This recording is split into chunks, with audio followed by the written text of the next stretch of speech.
Hi, everybody. Welcome to Infinite Horizon.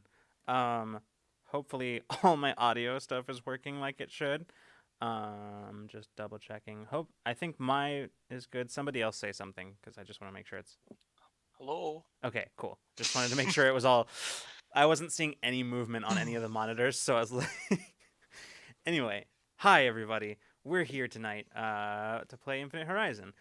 Um, so before we do that though, we have probably a bunch of announcements, but I'll start with like just sort of Ooh. programming stuff first, which is that uh so oh, Gemini Lightning, subscribe for 7 months. Thank you. Hey. Oh my gosh. Oh my gosh, that's amazing. Um so first of all, programming this week, I have an announcement about Ramblemancy, which is that this week on Ramblemancy we are doing another Infinite Horizon Q&A. And this week we will be joined by not only we'll be joined by Caitlin. Olivia sadly will not be able to be there. Um, Sad. she's celebrating something that's it's not as important as I'm just kidding. It's the most important. It is her own Oh. existence. Um, Aw. Thank um, you. let's see. But we will be joined by additionally we will also be joined by Drac to talk about his run on Infinite Whole Horizon, crew. and also we managed to grab Lily as well because she didn't get a Yeah. chance to talk about her run on Infinite Horizon. So we've got both of our guests will be there. Oh, Um, it's gonna be such a good I'm Ramblemancy. so excited. I'm geeked. Yeah. So I'm very excited about that. And yeah, so we're gonna be talking all about this show, and actually it's probably for the best, to be honest, that we weren't able to have them for this past Ramblemancy, because now like the a full week will have passed, so we can actually talk about all of Yeah, we their don't have to worry about we spoiler don't Yeah. have to worry ban. about spoiler ban on that, so That would be hard that without would be it. so hard. So yeah, we won't have to worry about spoiler ban on for Drax run, so yeah, we'll have that. Theoretically, assuming everything goes according to plan, John and I have been planning. We finished Portal 2 a while back. We have been planning another video game stream. We decided what we were going to play, and we just haven't. Things have just not been lining up well for us for that. So for Saturday, if everything goes according to plan, John and I will be playing a game that I found recently, which is called Empyrean Galactic Survival. It is a sort of sandbox space survival game. Um, and yeah, John and I, we tested it, played it. It's very fun. Those of you who are on the Patreon and have been paying attention to the media club lists, I think a couple of months ago, I put it on the media club list. So yeah, it's been a fun game that's been occupying a bunch of my attention recently. So that is a thing that we will be doing as well. Now, here's the announcement that I've been excited about for a very long time. Last week we teased you by announcing that we were going to be announcing something. Evil best kind of people. It's the best kind of Evil announcement. people. Hey, listen, if it works for Hollywood, it'll work. It works for us. If they can have teaser trailers for their teaser trailers, then we can have announcements about our announcements. Um, Fair. To be dramatic, for the drama of it all. but so I mentioned that coming up pretty quick actually is our season finale for Infinite Horizon. Depending on how things go, that might be in the next couple of weeks. So we'll be working up to that. And then in the interim, we will be having programming, and I'm very very excited to announce that I'm sorry, I'm just like shaking. Actually, Caitlin, do you want to take this one? Ooh. So, big, cool. I've been pumped about this forever. So, after season 1 and before season 2 of Infinite Horizon, we are going to be doing a limited run, just multi-shot tabletop RPG actual play of Tales from the Loop, GM'd by yours truly. Yeah. I am so excited and so terrified for both of them for the same reasons. Yeah. So we actually have a fun graphic for that with the name of that show. Oh yeah, that's right. I didn't even So yeah. So forgot that we named it. I'll bring it up right now. So Caitlin will be GMing our show. It came from the loop. Wow. And so yeah, I'm super excited about this. I am very, very pumped. It's gonna be sort of a genre mash of like all the things that you would expect from Tales from the Loop. Some like cosmic horror, a little bit of like uh, childhood adventure, plus some 80s sci-fi thrown in for fun. Yeah. If you don't know anything about the Tales from the Loop system, basically their tagline is, oh, I have it right here, role playing in the 80s that never was. It's like alternate reality 1980s. Perfect. And it's fun and weird, and I've been immersed in this setting up to my eyeballs for the past like 2 weeks. Yeah. It's really cool. So I'm excited to take you guys there. Yeah. I'm so pumped. I'm especially pumped to have Caitlin GMing on stream. It'll be excellent. So cool. I'm so excited. Yeah, the cast announcements will be closer to the air date of the show, but it is no one who is on the channel currently. So get excited for some new faces on Rule of War. I'm pumped. Yeah, I'm very excited. I feel like there was another thing that I was going to mention, but it's Reel? Art reel. That's what it was. Thank you, Caitlin. I got it. Got it in one. Art reel. If you have done any fan art for Infinite Horizon, at the end of our first season, we're going to be putting together a season recap, and we would like to put that over top of sort of an art reel of all of the fan art that has been done over the course of the season. So if you have made any and have not yet done so, you can submit it through a Google form that theoretically John will be putting in the chat right now at some point in the near, basically now. He'll get there. He'll get there. I can almost there it is. There it is. Sorry. The weight of the world on John's shoulders. I could almost hear John just like scrambling around with the oh shit, oh god, type. I can almost hear it. Probably first having to move his cat off the keyboard. Oh yeah. Shout out to Suki. Shout out to Suki. You're the real one. Computer cat. Computer cat. All right. Yes. So if you want to submit, if you've done fan art of Infinite Horizon at any point during this season and you are interested, you can submit it using the Google form, and feel free to upload as many or as few as you wish. Already got lots. Thank you to everyone who has submitted so far, by the way. I think I think we've gotten so exciting to see it. We've gotten stacks.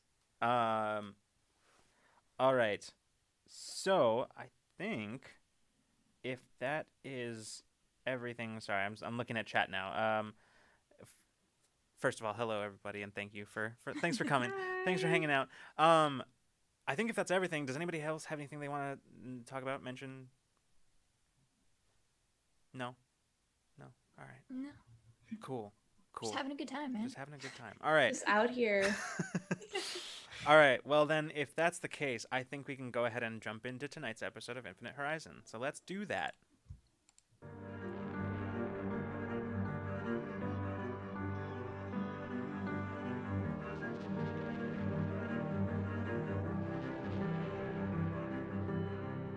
Some will say this is the end. We're surrounded, but we won't give in. No. Who will save us?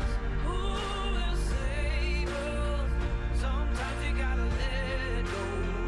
Leave it up to the hero. Who will save us? Who will save us? When the truth's in the shadows. All hail to the heroes. They're gonna save us. Yeah, save us.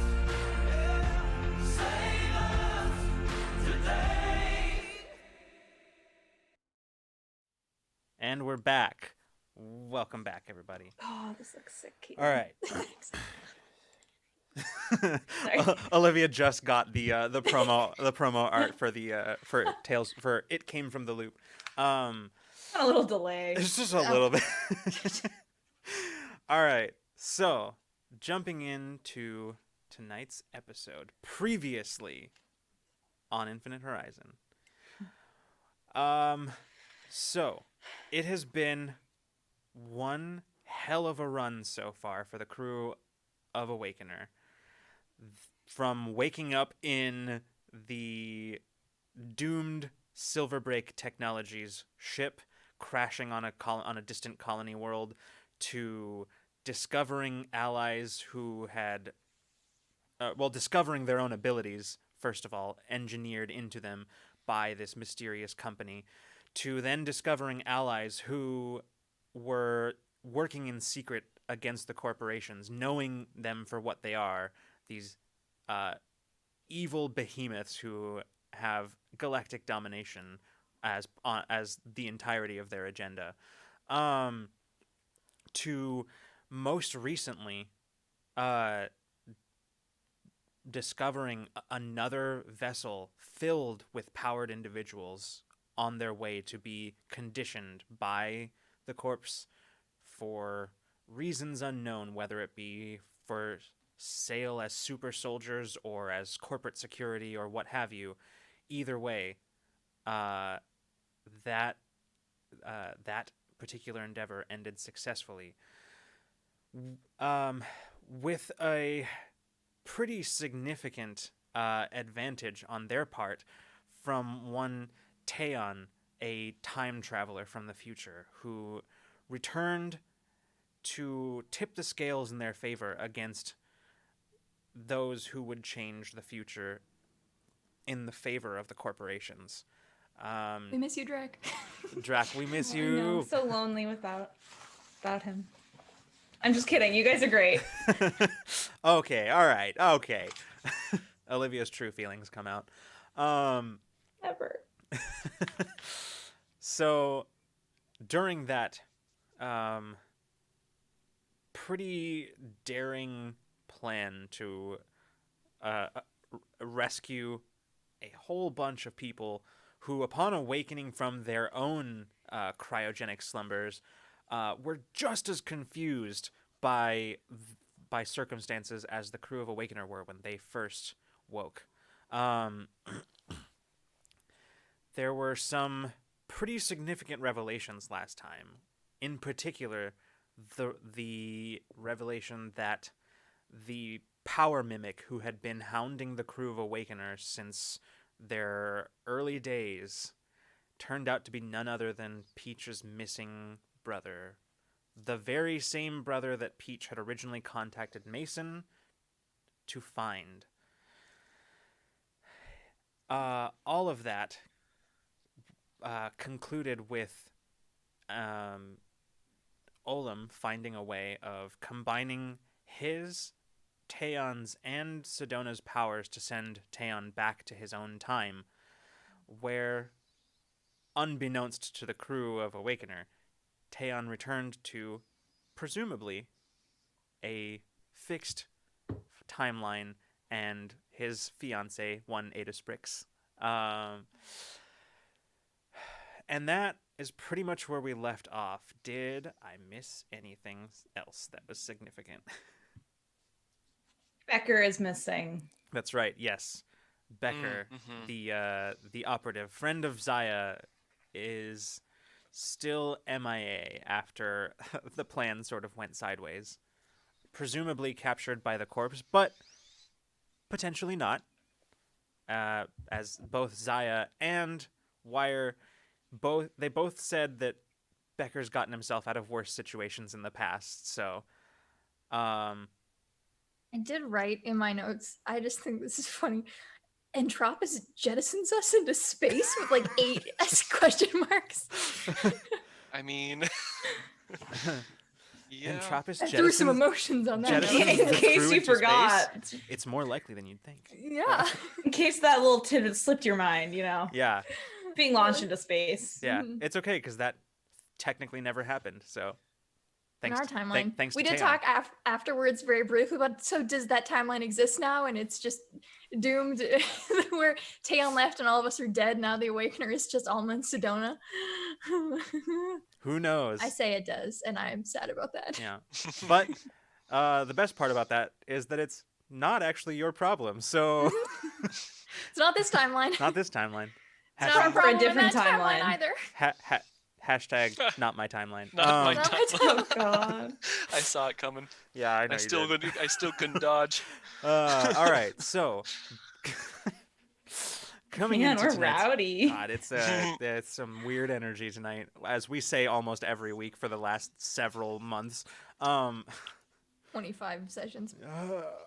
All right, so that's right. This is episode 25. Oh my God, that's like Oh, that's that's awesome. almost 100. Everybody, like that's Okay, the thing is, I had that same thought. I was like, no, wait. The quarter quell. yeah. Mhm. All right.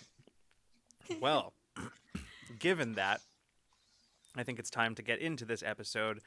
So where we left off, you were all on Awakener, making the FTL jump back to Sulon, where you were to deliver all of your newly rescued, powered people to Wyre's warehouse, actually, the one where she has her ship hidden and where she hid yours for your stay, your month-long stay on the hollowed-out asteroid city.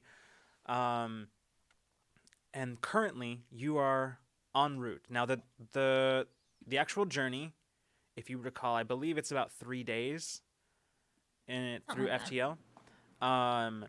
So we don't have to play out all of that stuff, mainly because a lot of what happens on the ship between now and then is a lot of just sort of people being too cramped shoulder to shoulder. There are Like, 100 people there are on this ship. over 100 people on this ship whose maximum crew occupancy is like about 10 to 15. So like Oh gosh.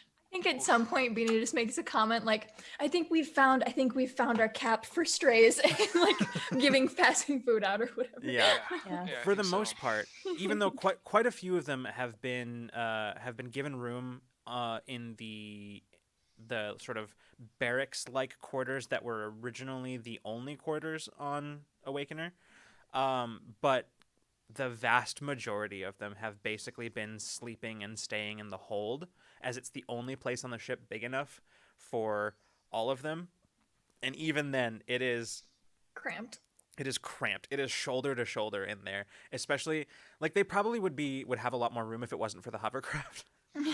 If it wasn't for the hovercraft, they'd probably gosh. have a lot more room. But seeing as how Did it's in any there, of you get shrinking powers? Is that a who's a shrink ray? Come oh on. god, human shrink ray? Anyone? Anybody? I'll take an Anybody? Anzalonian shrink ray. Like what? Oh my gosh. But yeah, right now your whole ship is the tightest quarters that it has been since you've had her. It is difficult, and several times throughout the jump back, at various times, each of you independently of each other probably have the thought like, oh my god, I'm so glad this is only 3 days. Oh yeah. Because Venus probably pretty overwhelmed. I don't think she's been this close quarter with this many people ever. and it is We're probably overwhelming. feeling pretty turbulent emotions too. Absolutely, because Yeah, there's and a whole, everyone's stressed. even though just after the rescue, Peach and Bina spent some time amongst them just sort of trying to explain more or less the situation, there's still a huge amount of confusion. Because let's be honest, being woken up from cryostasis with no memory of like the past however long you've been in there, and being told that you now have superpowers that were engineered by a corporation that probably wants to brainwash you and sell you to the highest bidder, really that's the kind of answer that tends to raise more questions than anything. So I mean, we had to figure that out on our own. I guess I don't know how we would have reacted to being told that outright. So I guess yeah, you guys We at won't least have had to it. You process at least that. had it drip fed to you, Yeah. like over time. So Bina, you are feeling just a Everything. chaotic swirl of emotions. the at whole all spectrum times. probably Yeah. like Yeah. all at once. It is really wired for about 3 days. hmm Probably not About getting the a whole lot of rations. sleep in there. No, not During at that all. time. How'd the rations be looking? Uh, I know it's only 3 days, but still, Yeah. like, I was just a little on the low side.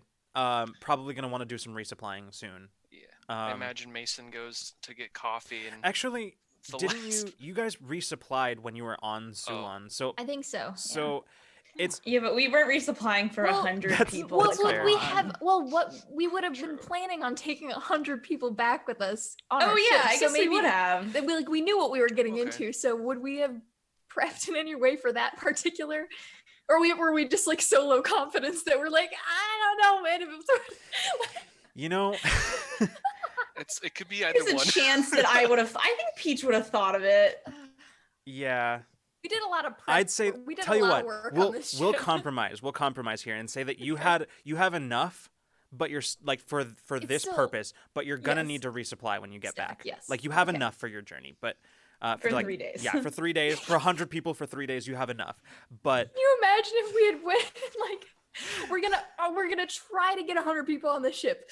I don't know if we're gonna succeed. So is it worth it to bring that much? Should we buy the extra rations? God, I hate that. Anyway, sorry. oh god. We have a lot of people and a lot of food. That's just good. It's like people are it's like you. uncomfortable. I'm just That's what's imagining fun. this alternate reality where you just explain to them all of this, like earth-shattering knowledge of their situation, and then they're like, "I can't process that. I'm kind of hungry. Do you have food?" And you're like, "Ah, No, getting you 3 days to spare. Also, there's nothing for you to eat. This is the other And timeline. another thing. This It's the This is third the time. other I know you're dealing timeline. with a lot, but like also the fridge is empty." Yeah. This is the timeline in which we didn't make it. This is what we were like, not sure if we were going to get off the ship, not sure if we are going to get the people off the ship. It's Yeah. 50-50. Who knows? So there's no food on that ship, but this one. I'm really seeing the Awakener as like an airport, people sleeping in an airport Flights situation. been delayed, like- Exactly. Like it really does kind of like there are makeshift like sleeping pallets basically being created in the hold right now with like No one with the artifact. the artifact's not on the ship. Absolutely not. The artifact's not on the But ship. that's right. We left it. Yeah, we yeah, left it it's back not. in the hiding Oh, hole absolutely not. Oh, yes, right. Yeah, with yeah, the yeah. professor. Yeah, Correct, that's back in Wyre's We didn't bring it clubhouse. with us. That's back Would in be a Wyre's little clubhouse. risky. Yeah. But during the course of this, aside from a few minor incidents with people just sort of losing patience with each other, like nothing. Mostly, you're getting the impression that, in spite of their confusion and wild emotionality, mostly people are kind of too in shock to actually have all that much aggression or fear responses to anything that is happening right now. Like, Oh, here's a question. Mhm. Is anyone familiar Yeah. to any of us? I mean, it's a big galaxy, but like off chance, we've had weirder things happen. Yeah. no, you don't actually recognize any of these people. Okay. They're all pretty. Strangers. Yeah, they're all strangers to you. You haven't managed to get a whole lot of names during the course of this, as people are pretty. I mean, it's like freshman orientation. You know, you go around, you meet a whole bunch of people, and as soon as they tell you their names, it's gone. Right? Like it's just. No. It's. I Yeah. asked for your name to make you comfortable, and then I forget it. Yeah. So it's an uncomfortable situation, but it's not as bad as it could be. At several points, Abriel would remark that she was surprised that you didn't have more incidents, given everything. Even a revealing lot to of factors that we're dealing with. even a lot revealing of people. to Mason at one point that she has several like tranquilizer shots just ready to go, just in case. Oh my god. Hypospray. Yeah, That's not this universe. yeah. But speaking of Abriel, I think that there's probably an opportunity for a scene here while in transit. So I want to meet her. yeah. So at one point, Mason and Peach, you're making your way through the corridor that leads to the bridge, and you happen upon Abriel, who is just currently standing just sort of outside of the med bay, looking in the doors, just sort of uncharacteristically, arms crossed and one hand up to her mouth as she's just sort of like kind of tugging at her lower lip, just sort of watching, just sort of looking inside. As you come around the corner, she looks around at you, says, "Oh, hi. I've done some of the. I finished the checkups on all of the rescued people, and everybody seems to be in good health. That doesn't look like Good. anybody's suffering from any particularly severe after effects of being awoken from cryostasis. So they should all make a full recovery. Some of them might need a little bit more protein in their diets for a little while, but they should be okay. That's good, all things considered. Definitely." She glances back inside, and as you kind of draw up to where she's standing, looking inside, you can see currently the only occupant of the room is her sister, who is fast asleep on one of the examination tables. Blanket kind of pulled up to her chest, the back of it sort of slightly raised at an angle. And she's just sort of looking in, just sort of standing in the hallway, and turns back to you. She says, I want to say thanks. I will admit that when Peach promised me that you would attempt this, I didn't have a lot of hope that you would get it done. But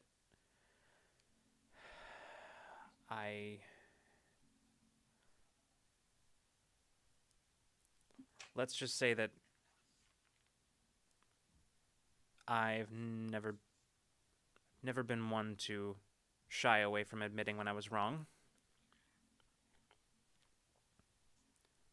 So thanks. Well, I'm glad we earned your faith on that one. I'm sorry it took so long. And so much. It's okay. The odds weren't, they weren't the highest, but You could say that again. we made it. We did. And I haven't really had a whole lot of chance to talk with Ari very much, but Yeah, how's she doing? she's fine. She's probably better off than any of my treatment of her might suggest, but she's okay. They treated her. She was a prisoner, but they treated her like a guest. So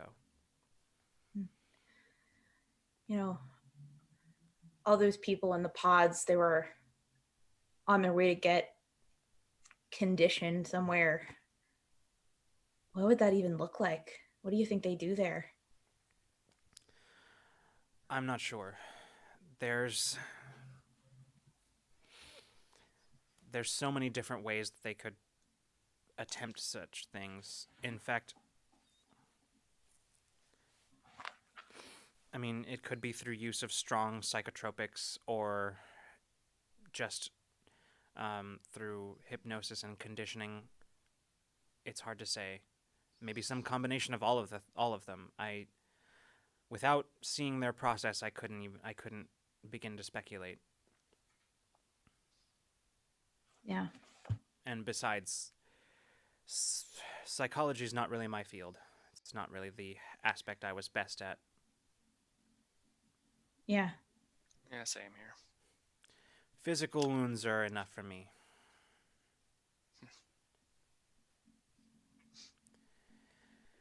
Would Mason recall any sort of anything like that, knowing what that process looked like from his first encounter before he got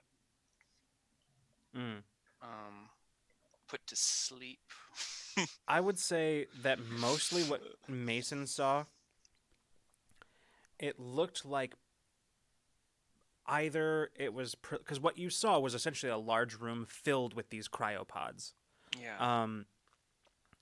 And mostly what it looked like is either it was some sort of secondary testing facility, Hmm. or sorry, preliminary testing facility, or it was just sort of a holding area for just sort of holding these Yeah. people in stasis so that they could be shipped somewhere. It's not entirely clear which it was, although if I recall, there did seem to be some notes on studies done, so it might have been a little bit of both. But no, as far as you could tell, that didn't appear to be any kind of conditioning facility or anything like that. You just wonder what kind of conditioning they're so confident in that they'll give 100 people incredible superhuman abilities.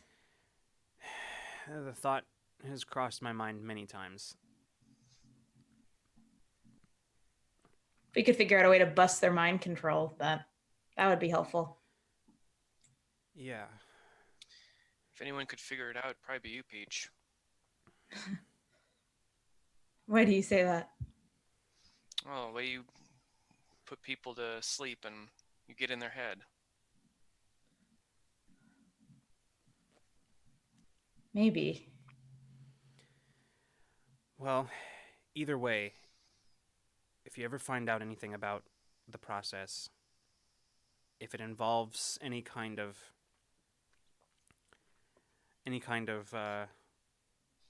drugs or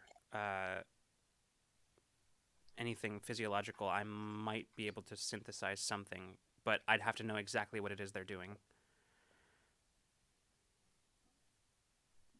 Okay. For now, I think it's probably just...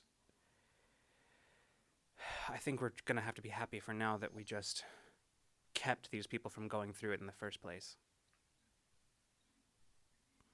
Yeah, I'm glad we got them out of there.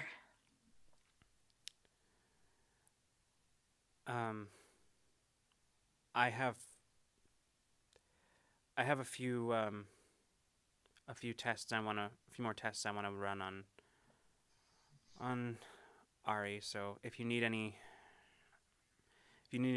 for anything, I guess what I'm trying to say is I'm with you until this is over. You gave me back my family, so. Well, I mean, yeah, but you also have an out if you want to go and find a safe place and keep your head low. You've done plenty. You've saved our lives a lot. It wouldn't be at all. We wouldn't think of you poorly if you need to go and take care of family. I appreciate that. I'll give it thought. We also, of course, appreciate your excellent company. Yeah. You all have your moments. And she just sort of straightens up and turns and starts and walks back into the med bay. No, really, the way she patches me up, I mean, that big gash in my side, totally gone, totally fixed. Yeah, I don't seem to have that problem anymore, oddly. Well, we can't all be as lucky as you. Yeah, I'm gonna move really fast. Remember? Yeah, I remember. Yeah. I think in this part, Peach is pretty loopy. I don't think she slept super well in any in the past several days. Probably not. No, I don't it's think Mason has either, so we're both like We're both just, like- punchy, like you all like basically passed the fuck out as soon as you came back, and then at no point ever after that during this trip back. It was. I don't know if Bina's slept yet. This is like a horrible stew of too many emotions. It's kind of like finals week and you run into people and no one slept and everyone's like on a different level of crazy, you know what I mean? Yeah. And you just Only sort with of- 100 people on our ship. You don't exchange. And also we're in space. You don't exchange words. You just look at each other and just know. You just look at each other, you nod, because you know. Yeah. So, any other particular things that you want to have? Any other particular scenes you want to have over the course of your trip back, or shall we jump straight to being back at Sulon? How much? Um, so much has happened, so it's understandable that Mason would just now be trying to catch up with things. Has Mason kind of noticed anything up with Peach? Uh, Okay. I Yeah. So, okay. No, go ahead, Olivia. Go do you ahead. want me to like describe what her behavior would be? Yeah, absolutely. Go I for mean, it. Mason's kind of out of it, but he'll probably still like notice things. So I think you would definitely notice her like energy is very different than normal. Like typically she's kind of she has a lot of like uh, kind of nervous energy, and she's kind of walking around like you would expect like the mission's complete, like what it like, but it's kind of this like nervous energy that carries her from room to room, and not really in her quarters a whole lot, and definitely like talking with lots of people and kind of very busy at all times. Like you would think it's almost, yeah, you would think it's a little bit intense considering what we just went through. So you would probably notice something's a little up. Also, she has not attempted to sleep. okay, at some point, I guess Mason, I would approach you, Peach, with like coffee, and hand it to you and say, "Hey, what's up?" I'm just gonna take a big sip of the coffee first. We love direct communication. Yeah. Mason wouldn't know how to do it any other way. Mason doesn't do koi. Where would we be like physically? I'd you say think, that on the that ship? literally the only place where there aren't just constantly people Yeah. is probably, oh gosh, honestly, it's probably either Bridge? the bridge, or like maybe in one of the, like, I was gonna say the observation room, but you probably put people in there too, to be honest. Yeah, So like, definitely. so yeah, really, bridge is the only place where that I would say would be the case. Yeah. Okay. So for the sake of this, if you want, we can have this be a thing where like, uh, it's sort of, you're just sort of watching the ship, and Bina is like in the engine room. Yeah, sure. Yeah, she's been doing rounds very just constantly. So I'm she's sure down. she's running around all over the place. Yeah, It's she's just- probably grabs you guys at some point and is like, "Okay, I have a really big diagnosis. I've spent a lot of time in the engine room. Will you watch the bridge for me for like an hour? And she's already walking away. Okay, thanks, bye." And she's gone, and the bridge is yours. It's okay. Everything's done. It's literally gonna fly itself. It's good. Just Hey, Alma can take over if we really run into any dire straits. Call me if you need anything. Okay, bye. She's so harried. I think like. yeah.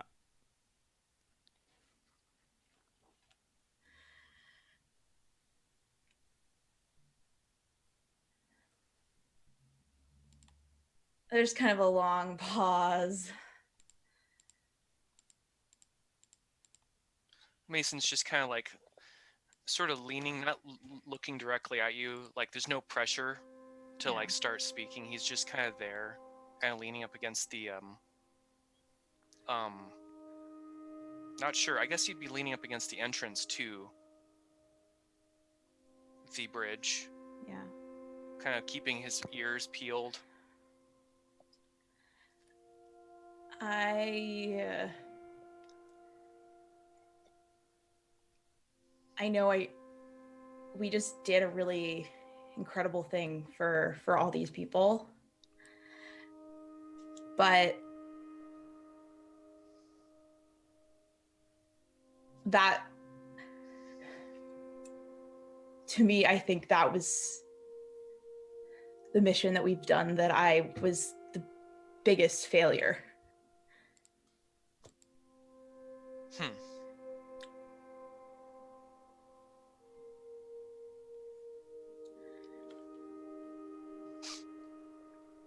I'm missing something.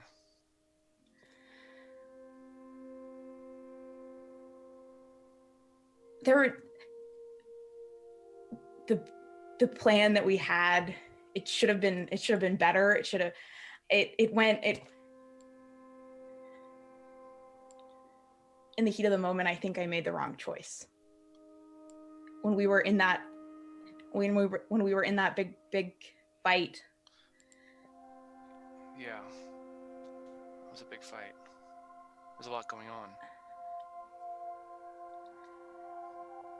I knew the mimic was someone. I knew who it was the whole time. I knew who was behind the mask, Mason. I knew who it was. You're off the case. Officially off the case. The case is closed.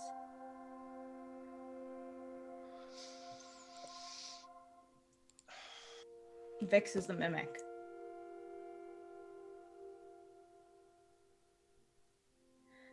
For the past few days, I've been walking around the ship trying to figure out how to help him and how to tell you guys without you seeing that I should have been able to help him. He should be on the ship right now.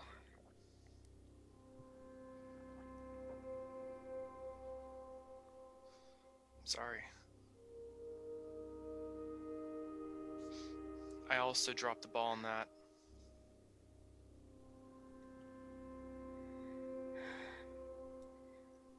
But listen, case isn't closed yet. Not until he's on this side with us.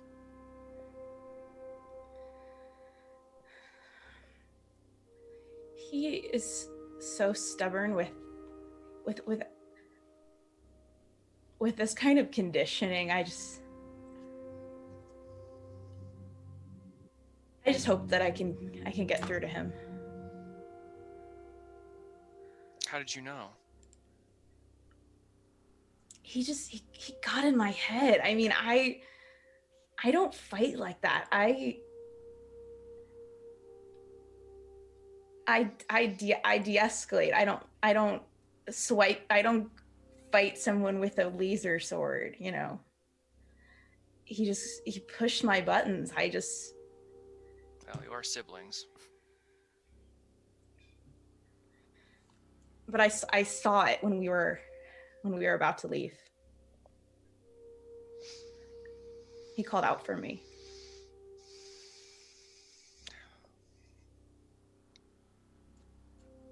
But even if we could have brought him on the ship, I mean, it was too dangerous. We couldn't bring him on here with everybody, with Alma.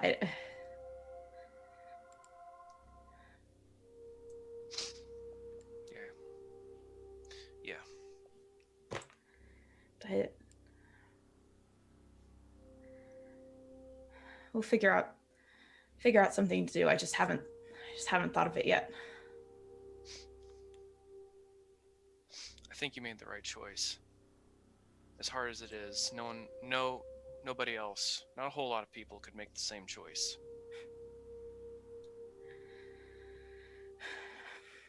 We'll figure something out.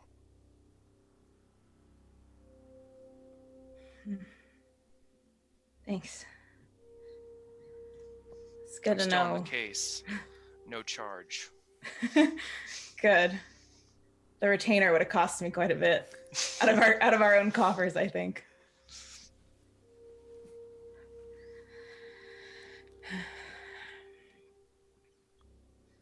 I hope you guys can meet him one day. I think you'd get along with him pretty well, Mason. I think maybe a little too well. Oh, okay. We'll see. Yeah. And I'm just gonna do you want more coffee, Mason? I'm gonna go get a refill. I'll stay here. You go for it. I'm gonna keep an eye out for a little longer until Bina reports. Or what are we even doing up here? What were we supposed to do? What does this button do? I think that one's just a light. And the light above flicks on and off. I'm glad it was. Yeah, no one's getting thrown out into space or anything, so that's good.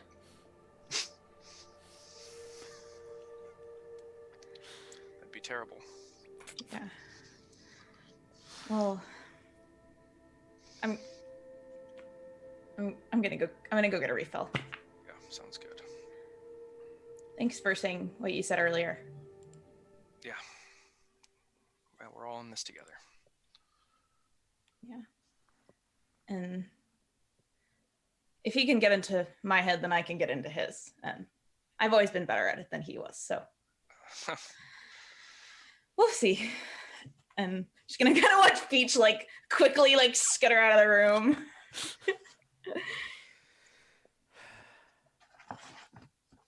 All right.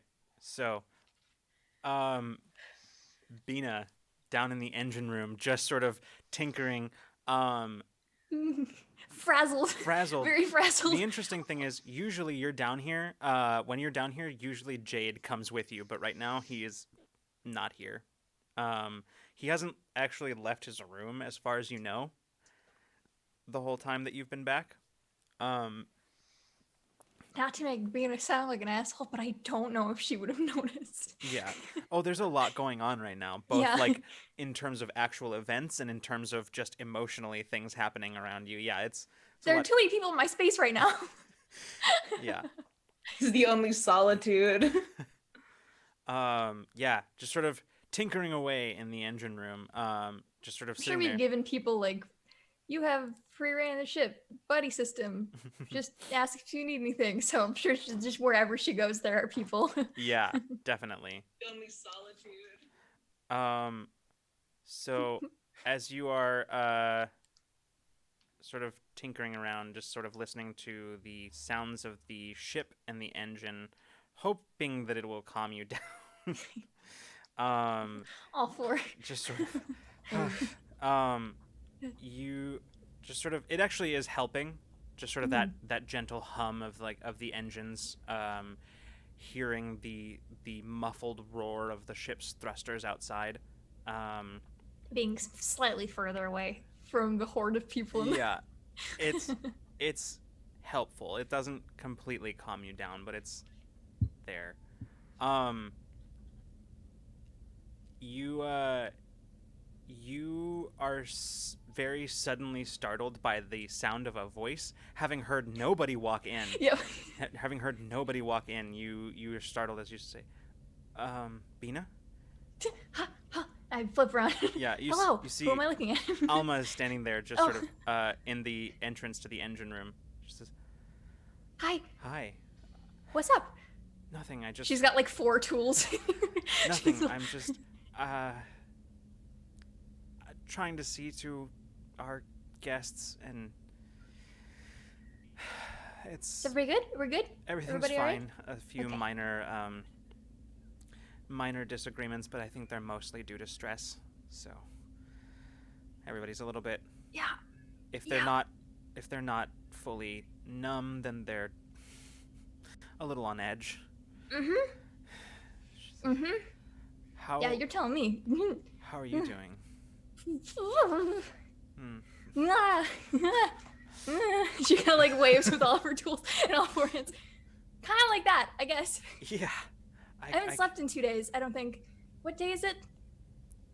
I don't know. Yeah. Yeah. How are you? I'm fine. I think I have slept, but Good? yeah.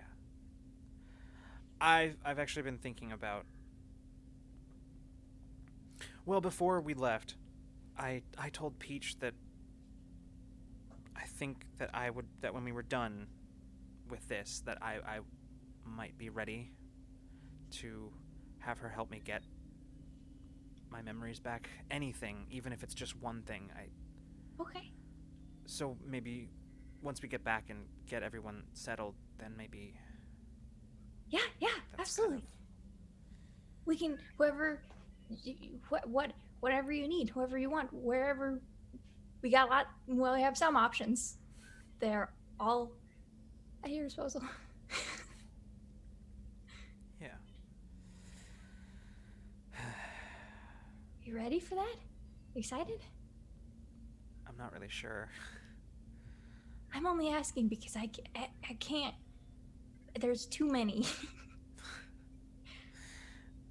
And I can't tell. It's like someone's talking to you in a really crowded room and everybody's talking and you're trying to hear the one person, but it's just like too much. Anyways, it's foggy, buzzy, static. It's a lot of it. So I'm asking people about how they're doing. Right, yeah. No, I'm okay. I think I've mostly been distracting myself so that I don't Me I too. don't back out of it. Do you want me to hold you to it? No. Okay. I honestly don't think I would respond well to anybody forcing me to do anything, so That's fair. I don't think I'd be able to force you to anyways. yeah. It was just a gesture. But I have been practicing my connection to the ship, my abilities. I've been practicing as a way of distracting myself. That's fair. Did you find anything new? She kind of looks up at you and a slow smile spreads across her face. She says, "I actually did. What is it? I'm doing it right now." She kind of like yeah. looks. She says, "Oh, I'm actually in the observation room right now." Whoa! And she reaches out to like grab her by the shoulders. Yeah, you reach out, and as you do, you can kind of you feel that same sort of solidness of her person, but it's that synthetic sort of solidness of like the hard light projection. As she and when you touch her, unlike the previous times when that was kind of the entirety of her corporealness. Unlike that, when you touch her, you can see a little bit of like the holographic lines just sort of go suddenly as you touch, just sort of ripple over her body. Alma. Oh, she's just like patting her shoulders to see the holographic ripples. When did you figure that out? When I walked in here. I mean, I've been working on it, but I didn't actually get it until just now. No time to be present, I guess. That's so cool. Now can you do two things at once, or is it just like I need to be somewhere really fast? To build up to that. Yeah. But maybe, possibly. It takes a lot of concentration for me to do this right now. Most so of it. You're just chilling in the observation deck, Yeah. Just like meditating. As far as any of our guests can tell, I'm just sort of staring at the star lines as they streak past. And I can see them. It's really weird. I can see them, but I can also see you and this. I think it might actually end up giving me a headache later, but it's worth it, I think. That's so cool. Yeah. How did you even think of that? Well, I figured that this Wait, is how have we talked about this? It's been a long time. I mean, I just sort of figured that since I was originally when I didn't know I was me, I figured I mean that's how I got around the ship anyway. So there's no reason I couldn't do it now that I wasn't directly plugged in. So I figured I'd give it a try. I mean, all of the holographic emitters are still everywhere. So, and turns out it still works. I mean, I could probably project anything I wanted, but for example, let me try. And you watch her form just sort of flickers for a moment and goes completely shapeless for just a second. Just you can see like the outline of a person, just sort of in holographic lines, and then as she sort of comes back in, you just see Mason standing there instead. And then she says, "Oh, Do an impression. I need some whiskey." Yeah, you got it. Got it in one. And she reverts back to herself. She says, "That one's a little harder. Not as familiar with being Mason as I am with myself, but." Oh man, that's why I couldn't feel you when you walked in. Yeah. Anyway, this is taking a lot of concentration, and I can hear them. Yourself. I can hear them arguing about something in the background. I'm not really sure what it is yet, so I should probably go see. Maybe it'll be entertaining. I hope so. Anyway, good luck with whatever it is you're doing down here. I don't even know anymore. You too. She Yeah, and pats she her just- arms again just with the Yeah. to get the hollow effect. As she does, you can feel the solidity of her form like diminishing as you do so, as she just vanishes. Cool. She'll turn and go back to what she's doing. All right, so let's go ahead and cut a little bit ahead to your arrival on Sulon, as you are making your way into like through some of the passages in drilled into the asteroid towards its center, its hollowed center. Watching other ships as they pass by you, seeing all of the various cargo bays that line the approach, and all the activity inside as you continue on, reaching the end of that passage through the asteroid. Instead of turning to where you have in the past towards kind of the warehouse industrial district, or towards the industrial district, you instead make a different turn towards where you remember Wyre's personal warehouse is.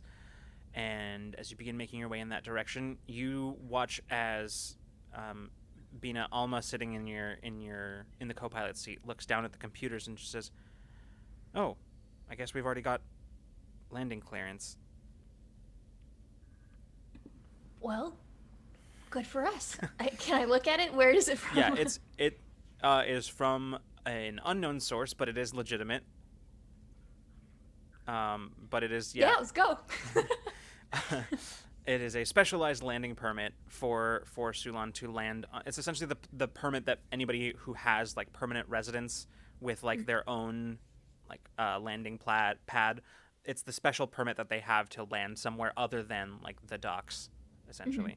And so yeah, you essentially Take us there. yeah, you scan it in and you continue touching down in the warehouse.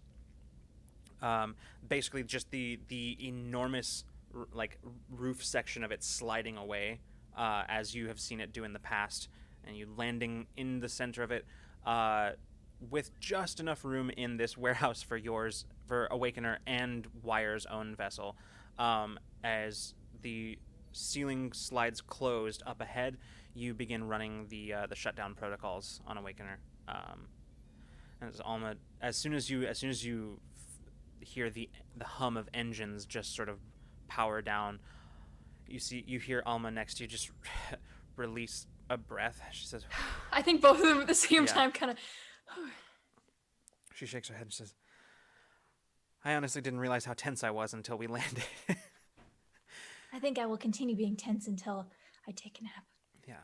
But yes, I understand that.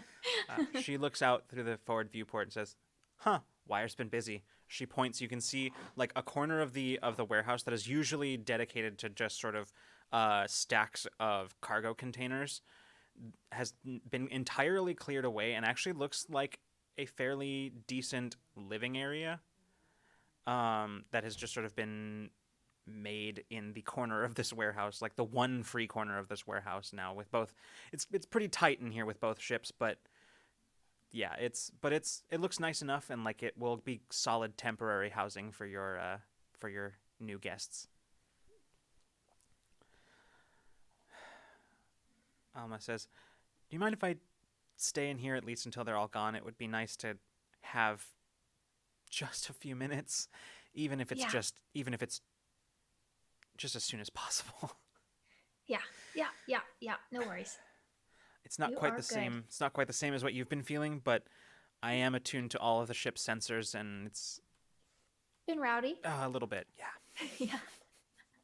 Also, first time you've been around this many people all at once for this long period of time, at least in Yeah. your current memory. So like, that's impressive, Yeah. and also a reason to need a break. So you're good. Okay.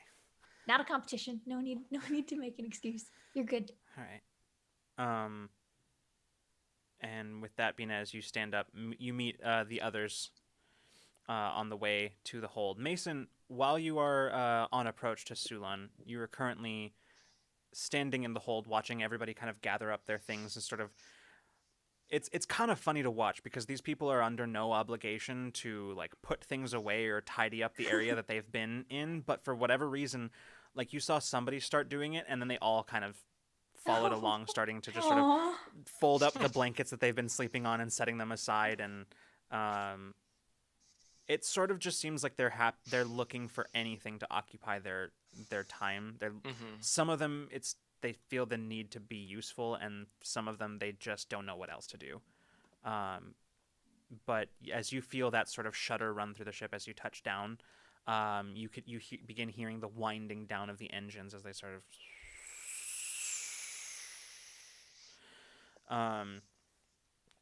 You feel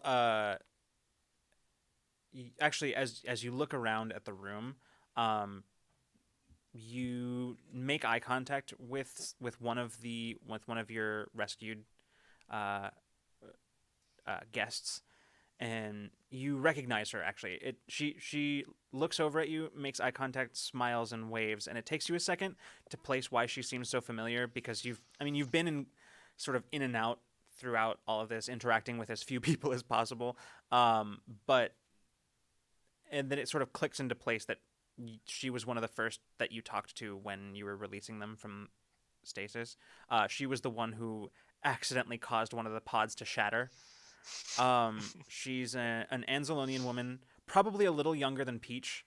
Not by much. She's probably roughly around Peach's age, but seems a little younger. You can see that in the time since, she's kind of taken her kind of longish red gold hair and sort of braided one side of it just to kind of keep it out of her face. And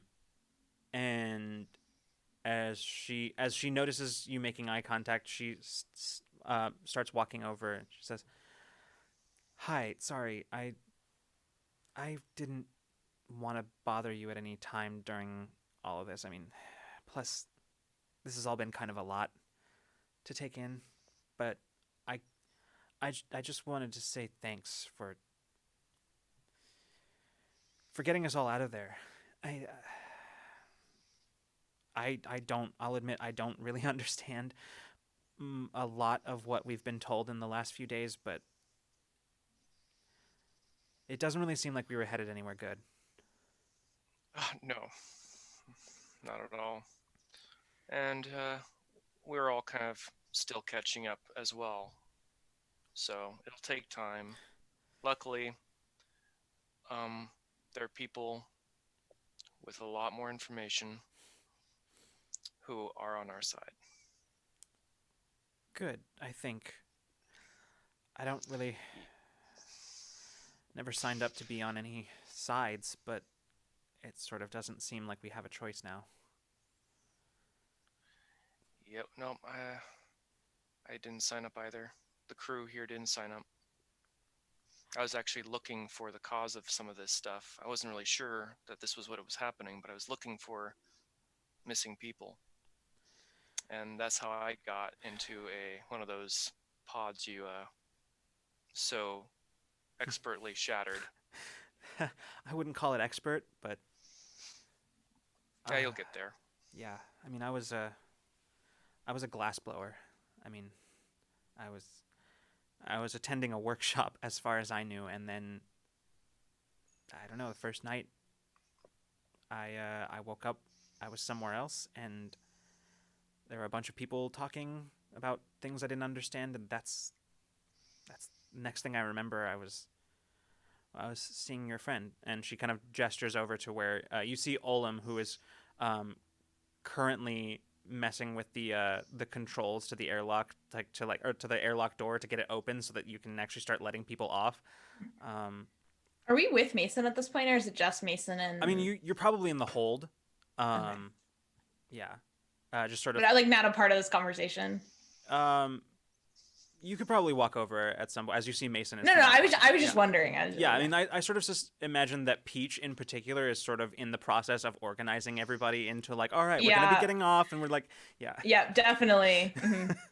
So, So yeah, probably Yeah. not. She just sort of looks at you then and says, "I'm so sorry.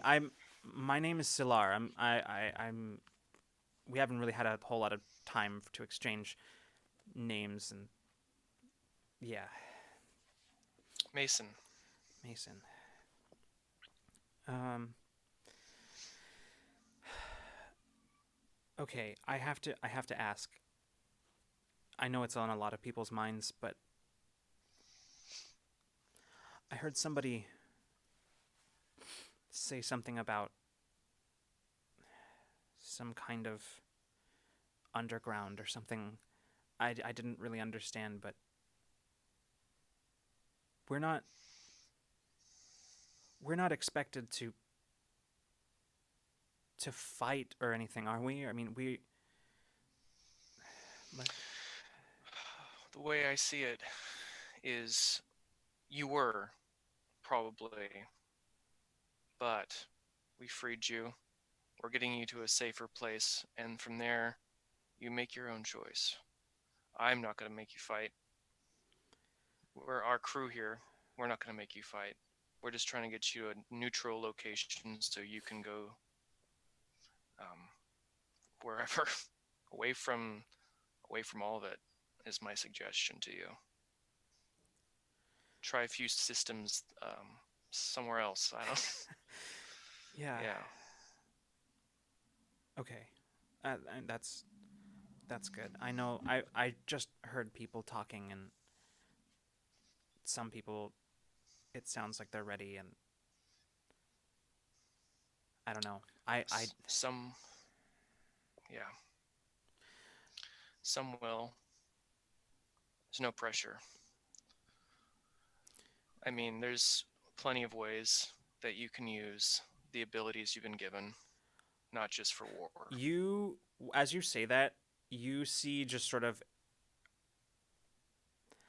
her expression completely changes as you're not exactly sure what it was. I mean, you don't have the same facility with people's emotions as Bina does, but if you had to guess, just by looking at change in body language, things like that, if you had to guess, you'd say that you just watched her experience a wave of fear at the mention of her abilities. She says, "Right, yeah." She starts just kind of wringing her hands as she's standing there. Anyway, um, thanks again, and yeah, You take care. yeah. And Mason kind of just shuffles off. Mm-hmm. Um, as the door finally opens and you can see as the ramp begins to lower, uh, Mason, you kind of drawing up next to Olam, who has just opened it. Looking down the ramp, you can see that uh, as the ramp is opening, you see that Wyre is actually already here. Probably the only time that you have ever seen her outside of her hidey hole. I've committed to just saying a different thing every time, so I mean, Good. yeah, that's the way we've got to go with it.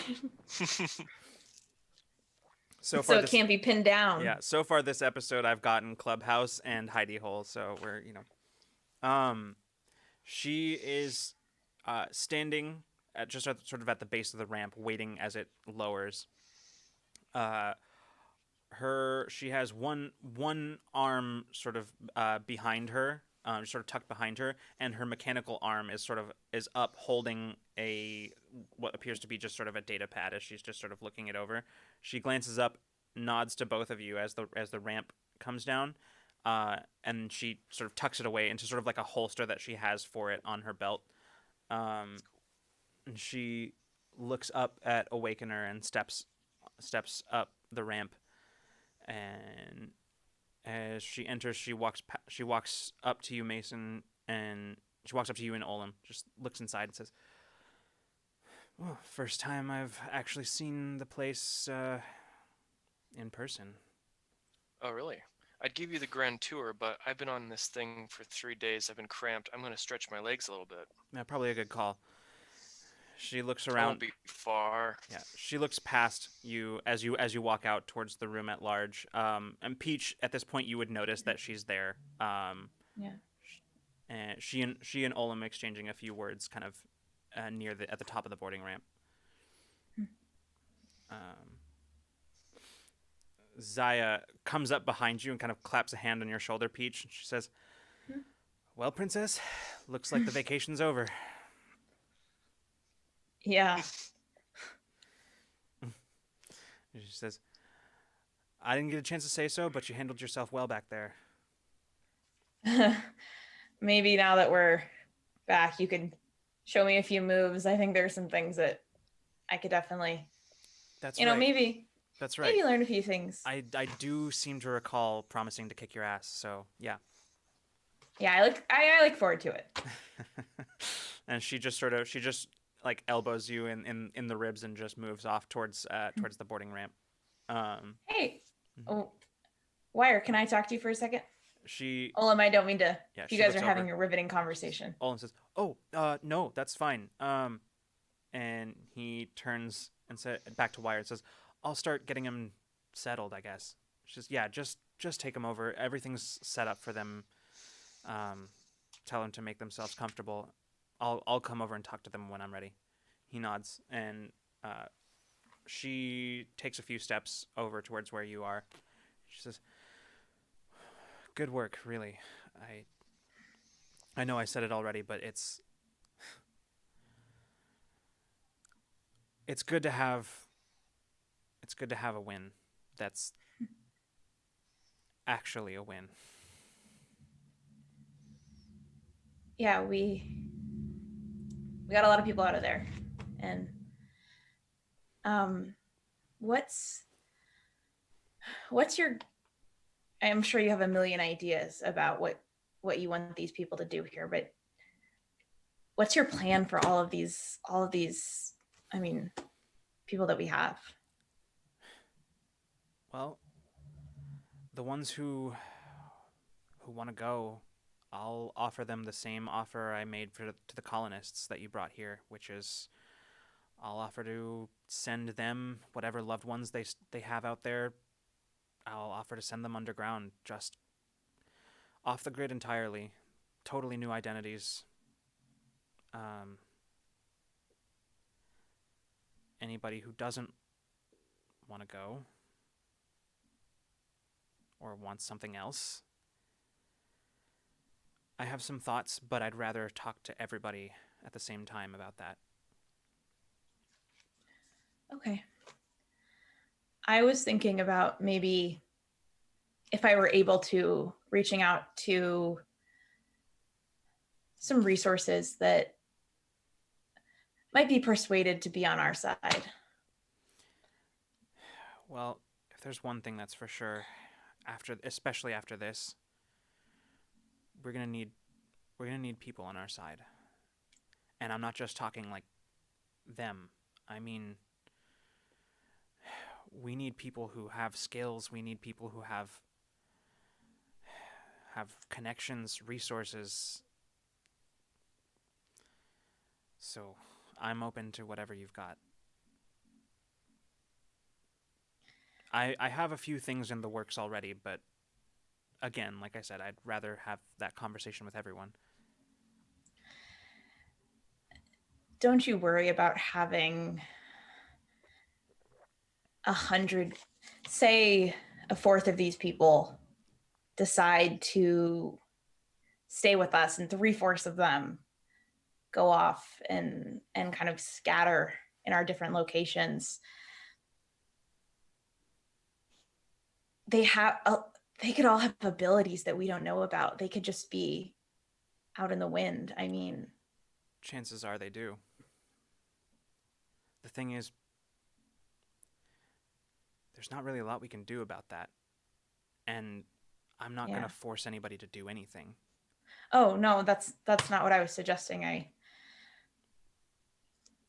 It's just if there's a way that we could help these people manage their abilities and not just send them off to be kind of on their own, I think that's something we should definitely let them know that they might find that camaraderie to be something that could keep them from feeling really alone.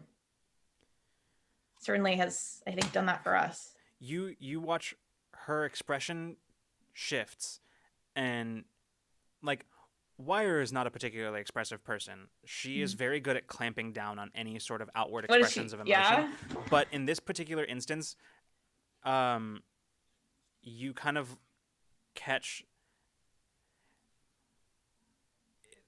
just with a quick glance, it really it does look like she has been genuinely caught off guard by this, and as she looks up, kind of frowning, she looks up at you. She says, "I will admit, I did not consider that."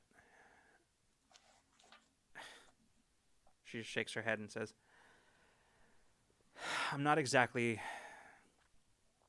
the people person.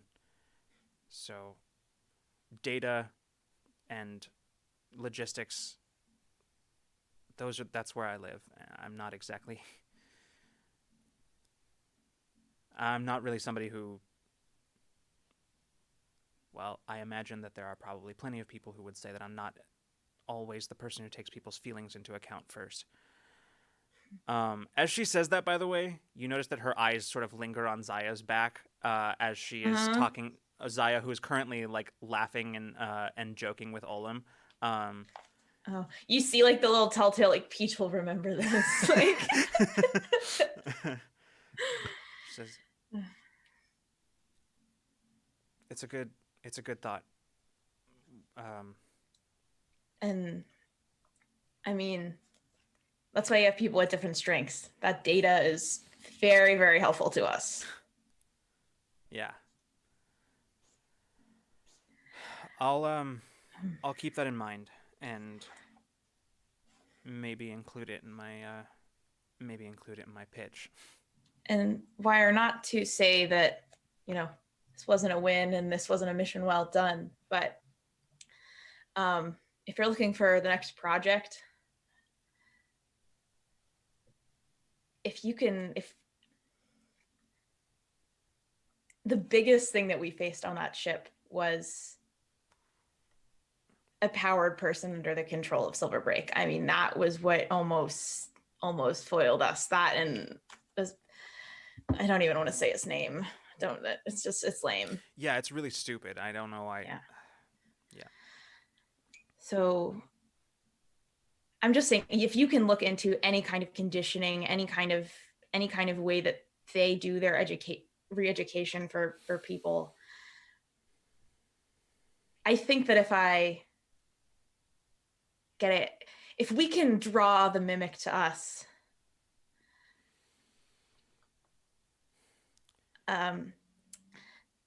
if I can deprogram him, he would be a big asset. That's one hell of a risk you're talking about.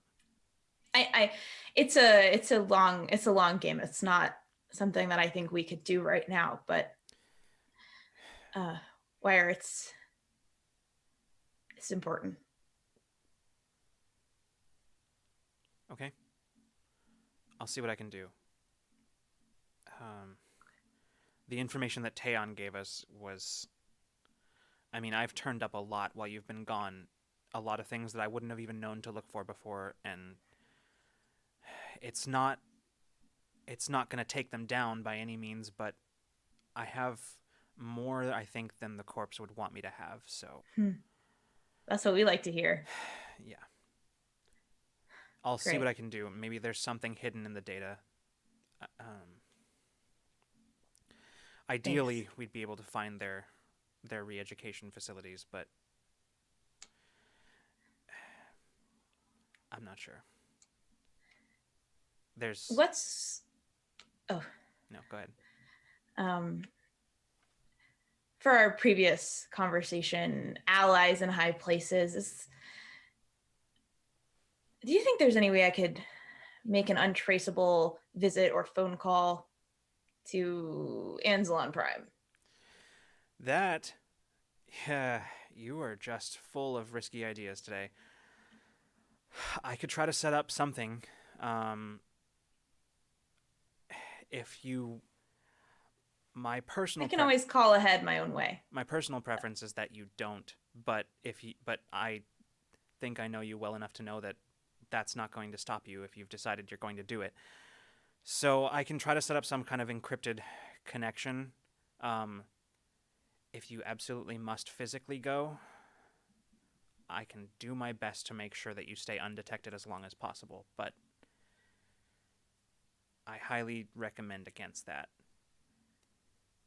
You're talking about the heart of the Commonwealth, and I don't need to remind you that they all still think that you are a wanted terrorist. So, Yeah. You know, unfortunately, the biggest payoffs tend to have the highest level of risk. we can talk about it. For now, I want to get these But, people settled, and Yeah, it's we can come back to it, but thanks. okay. She starts to turn away and then turns back and just says, I'm glad you decided to stay.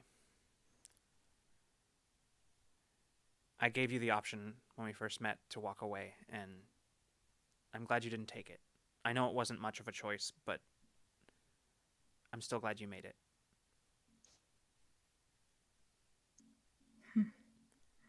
Like I said, It's awfully sentimental of you, Wyre. I have my moments. Like I Well, I said, like it. there's only so much that I can accomplish on my own.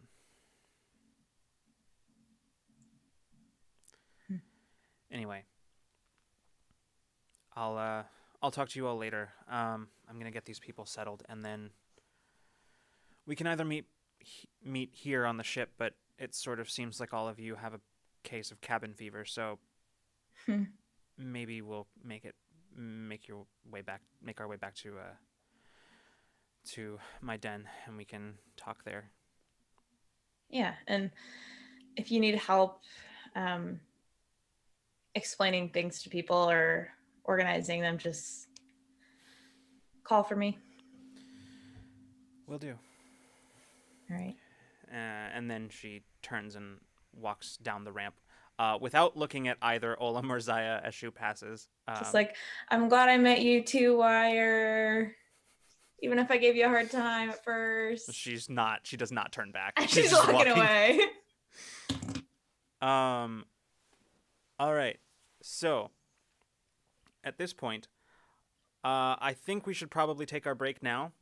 Since it's like right on the dot. Out of water. And we'll come back and kind of have the remainder of the episode. So we're gonna take our 10-minute break. So everybody, we'll see you soon. Don't go anywhere, or do stretch your legs, get some water. Do what needs to be done. Hydrate. Water and de-water. Yeah. All right. We'll be back in 10 minutes. Hello, we have returned from break, ready to continue this action-packed episode of Infinite Horizon. Lots to do. Lots to do. All So right. much to do, so much to see, so much to do, so much to see. No, so much don't to do that. Don't take us there. We don't have that license anyways. It's okay. It's only that one part. It's just that one part, yeah. All right. So, when we left off, the crew had just arrived back on Sulon. Wow. I just had a whole bunch of wires crossed right there. Close. On Nailed Sulon. it. Got it one. What was it you said, Caitlin, earlier? Head empty. Head empty. That's empty. no thoughts. Okay, it had just arrived on Sulon. And Wyre sort of took responsibility for the rescued powered individuals who are now receiving their orientation packets. No, they are... So where you are right now, we'll say for the first time in several days, you find yourselves not necessarily able to fully relax, but at the very least not responsible for shepherding a bunch of very confused people. As Wyre, standing kind of, all of you kind of gathered up at the base of the loading ramp of Awakener. kind of looking across the warehouse to where Wyre has the lot of them kind of gathered up and is speaking to them. As you are watching this kind of orientation take place, you kind of start looking at each other and realizing that for the first time in several days, it is relatively quiet.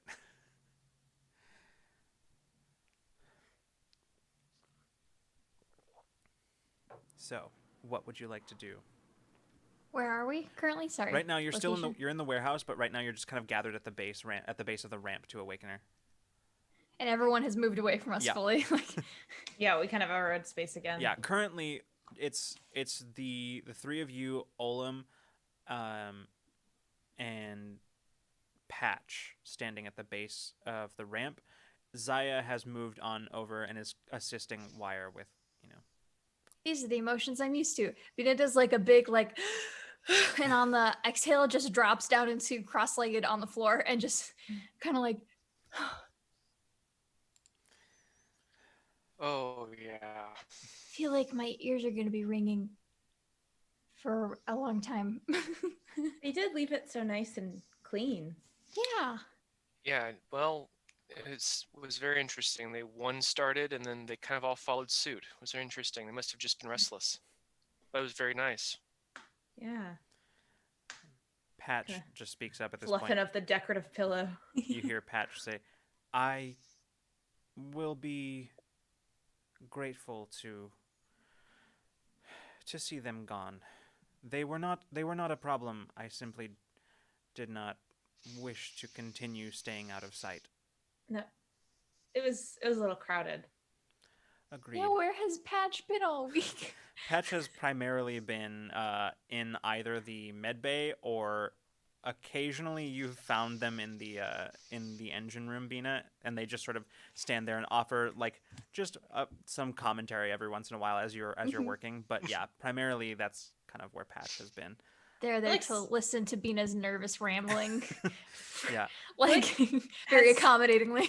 Has Sedona also been hidden? I think this would probably also be a lot for her. She's been around. She every once in a Okay. while would like bring by some like water for people and things like that and offer them stuff. But generally, yeah, she kind of kept out of the way as well, mostly in her think own to any- quarters. I think to anyone who was overwhelmed, Bina probably would have been like, so the maintenance tunnels, like she would give them directions through the maintenance tunnels to get to that like bigger space. Like if you need some peace and quiet, like you can sit down there. Yeah. Pulled like some chairs down and like a blanket place to sit with some snacks. There's Yeah. just like a Aw. zone down there. The quiet It's the zone. quiet room. Yeah. It's the Yeah. Mhm. yeah.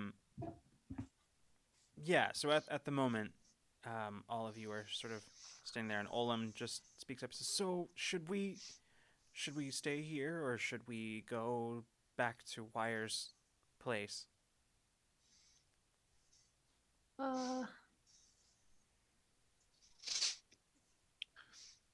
I don't pros know. and Mars cons? place, I think.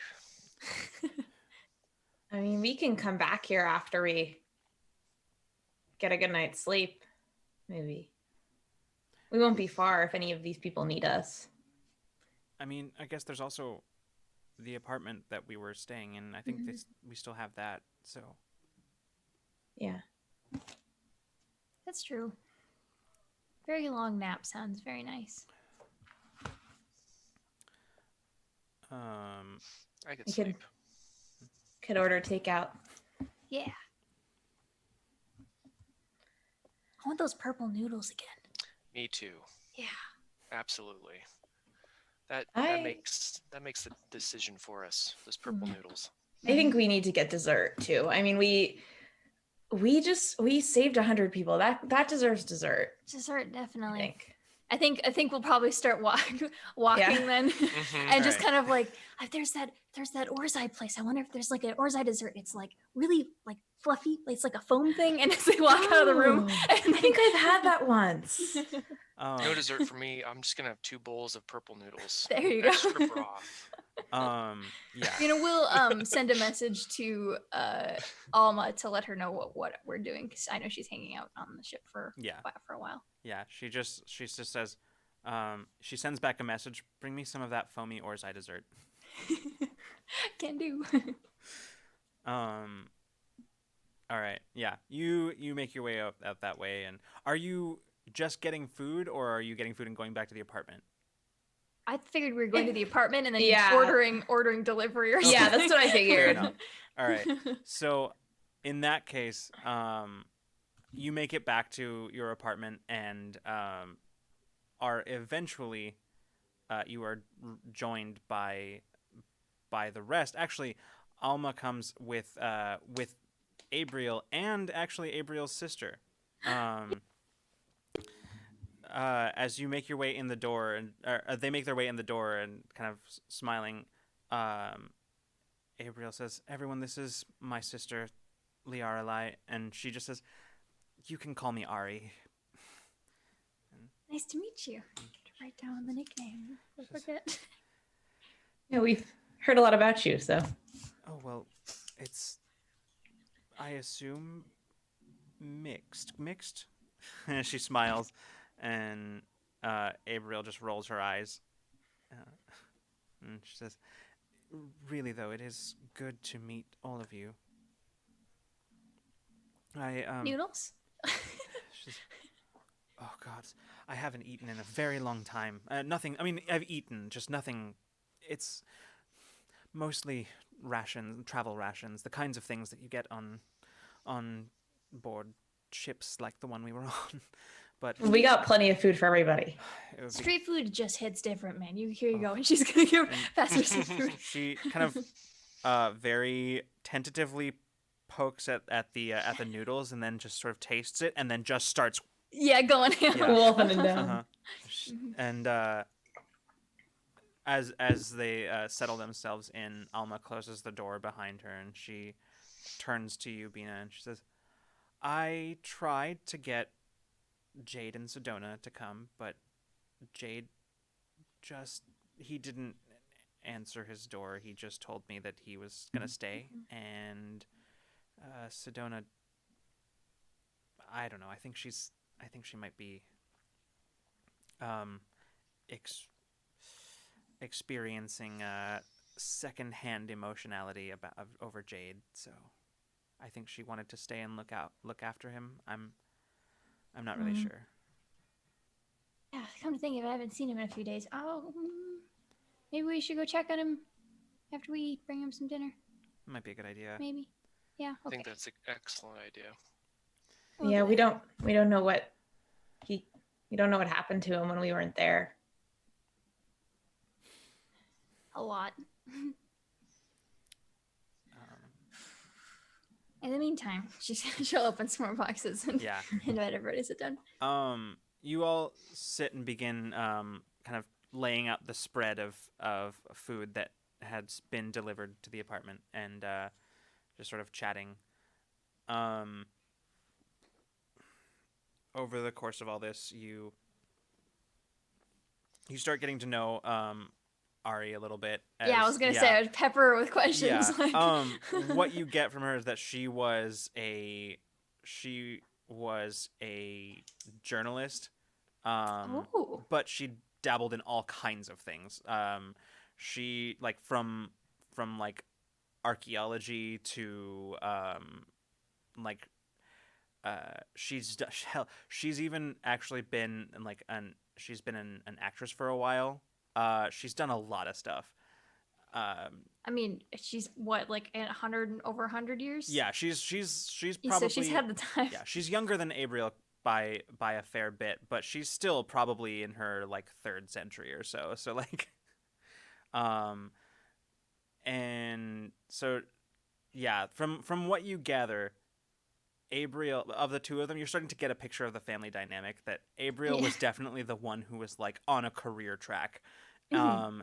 And her younger sister was the one who sort of bounced around trying to like find herself, and just ended up doing a whole bunch of different things. And yeah,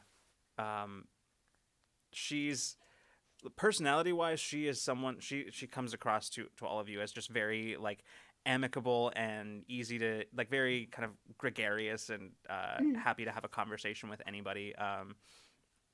And yeah, mostly she just seems happy to have a conversation with anybody who's not a corporate security Yeah. officer in charge of watching her. Um, so yeah, but as the evening goes on, eventually you hear sort of the door chime, um, and kind of going up to open the door, you see that Zaya and Wyre have turned up. Oh, yeah, we can let them in. Yeah. Oh, we should lock the door and turn off the lights. Nobody's home. So No, we it's didn't order enough for you guys. No, I'm sure we got so much food. No, yeah. Yeah. So yeah. How'd it go? Wyre nods. Says, "Oh, I talked to them. They are kind of confused about the whole thing, but I think I've done a good job laying out their situation and their options for them. A lot of people are anxious to get back to families, loved ones, things like that, and I made sure to let them know that I'd do my best to make sure that they were untraceable, but to also let them know that it wasn't just they couldn't go back to what they were before. The corps are going to want them back, but it looks like quite a few, the majority of them even, are looking to leave, and that's fine. I can understand that. I made the offer that you suggested, Peach, about trying to give them at least some way of using what abilities they have, but I don't think it's really sunk in for them yet. So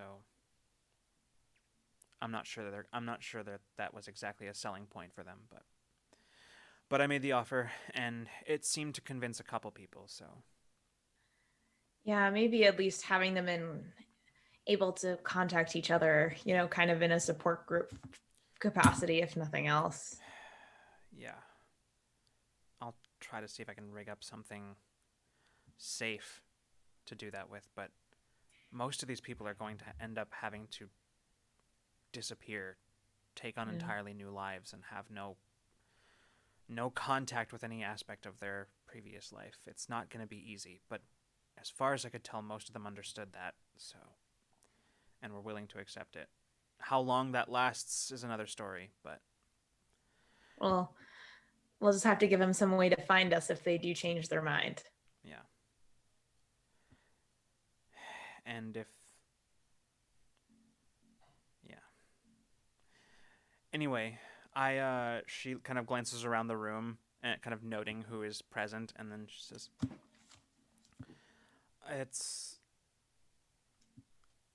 I wanted to run something by all of you, something that I've been working on since long before I met any of you, but I don't want to interrupt dinner. I guess We can multitask.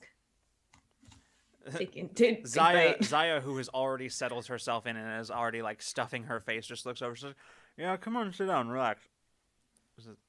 I know it's not something you like to do, but sometimes we have to go outside of our comfort zones." Wyre just nods and says, "Sure."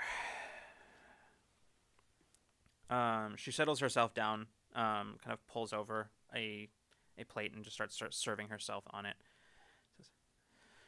So I've been working on... She just sort of stops as she makes eye contact with Abriel's sister, and Abriel just says, "It's fine. She's fine. She knows what the stakes are." Wyre nods and says, "Okay." I've been working on a lot of things. Long before I knew any of you, I hoped that one day we could get to the point that we've reached now, but with the move that we just made, there's not really a lot of hope for operating from the shadows anymore. They know that we're out here, and the corps have never been known for their forgiving nature. They're going to be coming after us, and so the first item is relocation. I don't think we can afford to stay on Sulon.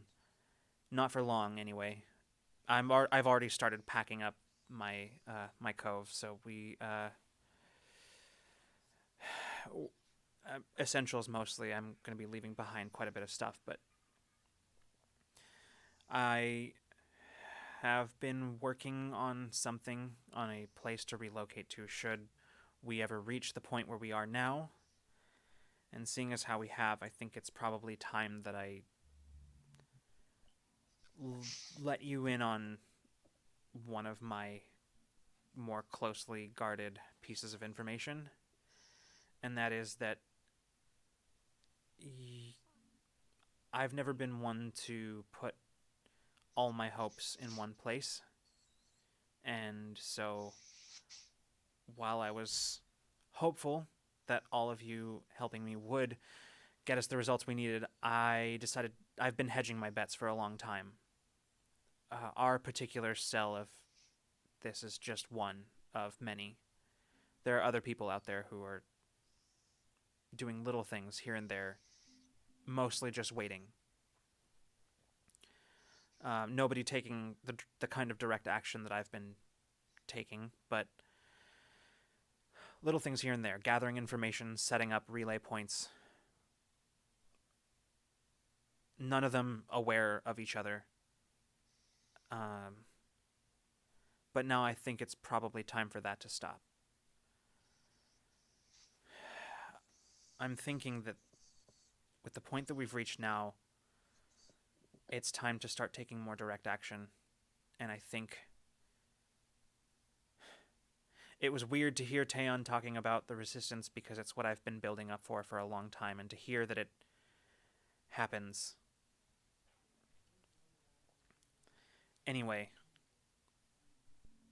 with the people who decided to stay after all of this, few of them as there are, I think we can actually stand to do some of this now. At the very least, we can't afford to continue operating without knowing what each other is doing.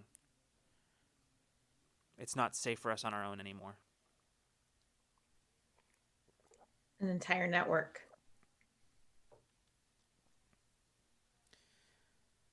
Yeah. So, All like us? hmm? All like us? No. It was before you. It was just Wyre, or just Zaya and Becker. People independently all coming to the same conclusions. Exactly. And I've some of them started out operating on their own, and I found them and reached out to them. Some of them had to be convinced. Some of them were just refugees taken in from places that the corps have affected that nobody's heard of because the corps are good at their jobs. People like your colony survivors. Eos wasn't the first place they did something like that. It's not the first place people escaped from. Did we accidentally kickstart a resistance cell? Well, That is going to be in your network now. It wasn't just us. It's sounds like it's been happening even before we were taken. I mean, well, we were totally yeah. unaware. oh, there's No, I know. I said like we added one actually to your pool. you're not wrong. I mean, quite a lot of those people I sent them back to their families with ways to disappear, but one Jareth Decker has actually stepped up and has been helping to head up one of the cells. He's been incredibly helpful. over the last few months. So I thank you for bringing him to me. How about wait, Zolaterra? Is that am I thinking of the right place? Yeah, she What says. the fuck? The place to be Yeah, yeah, yeah. revolutionized? Yeah. Is that it? I reached out to their leader Win as well, and Oh, when?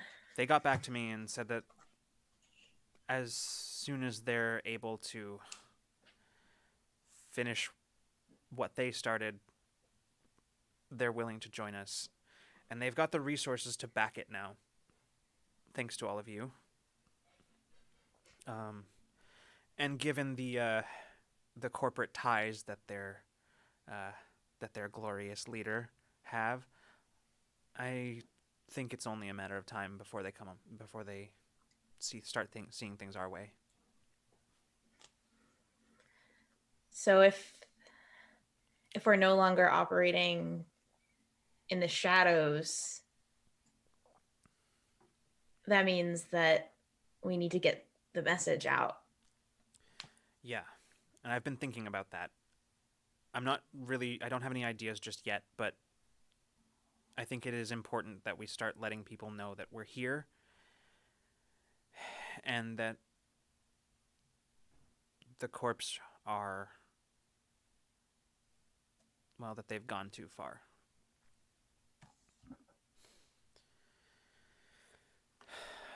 It's not something that I think will be difficult to convince a lot of people of. Most people know on some level that they've gone bad, but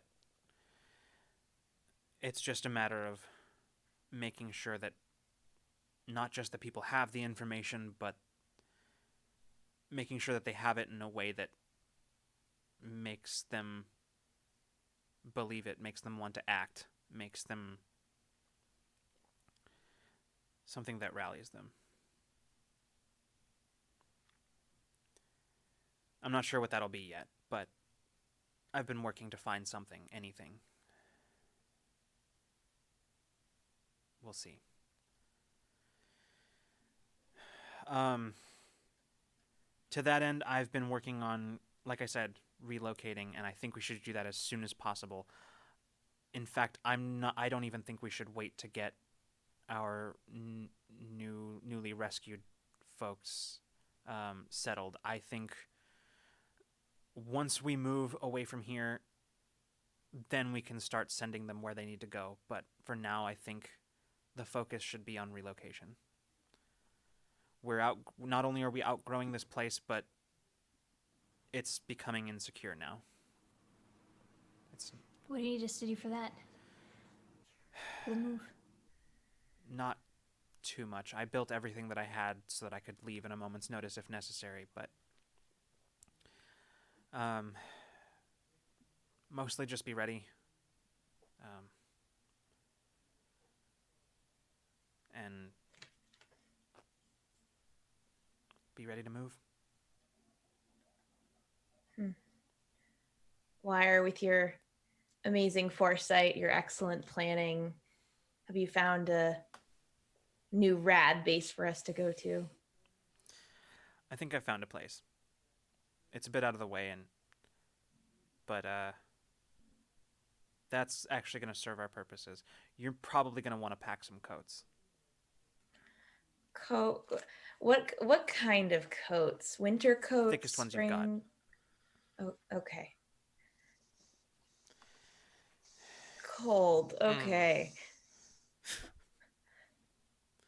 Zaya says, "Not afraid of a little frostbite, are you, princess?" And she just keeps eating. As she just like stuffs some more food in her mouth. I'm sure my warm personality won't be affected. Zaya just rolls her eyes, says, "You politicians," and just keeps eating. Hey, I'm a disgraced politician now. And I'm finishing eating dessert. Yeah. It's probably just a few more minutes after that before Wyre just sort of abruptly stands and just and sort of excuses herself. Says, "I'm going to I'm going to continue making efforts to move. I'd like to get us gone at the latest by the end of the week. In the meantime, make whatever preparations you need. I might need some help transporting some stuff over to my ship, but otherwise I think we should be okay. Make whatever preparations you need to make. The real work starts now. And she opens the door to the apartment and heads back out. Where did you get some dessert before you go? Door closes.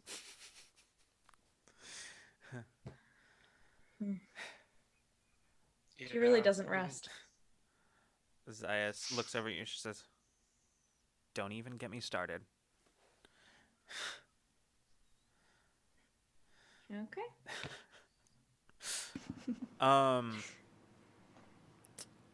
So, as basically the remainder of the week is going to be spent in preparations to leave. I do Yeah. want to, after dinner, I want to box up some stuff to take to Jade. Okay. If Alma and anyone else would like to come with, you may, but that's what I'm doing. All right, that sounds good. Alma will offer to come with you, but she's mainly just going back to the ship, just wanting to go back to the Okay. ship. I'll stretch my legs. Alma, before leaving, Alma turns to you, Peach, and she says, "So, remember, before we left, I said that I thought I might be ready after? Yeah. Well, it's after, and Are you ready? I mean, we don't have to do it now. I just mean maybe before we leave. Okay.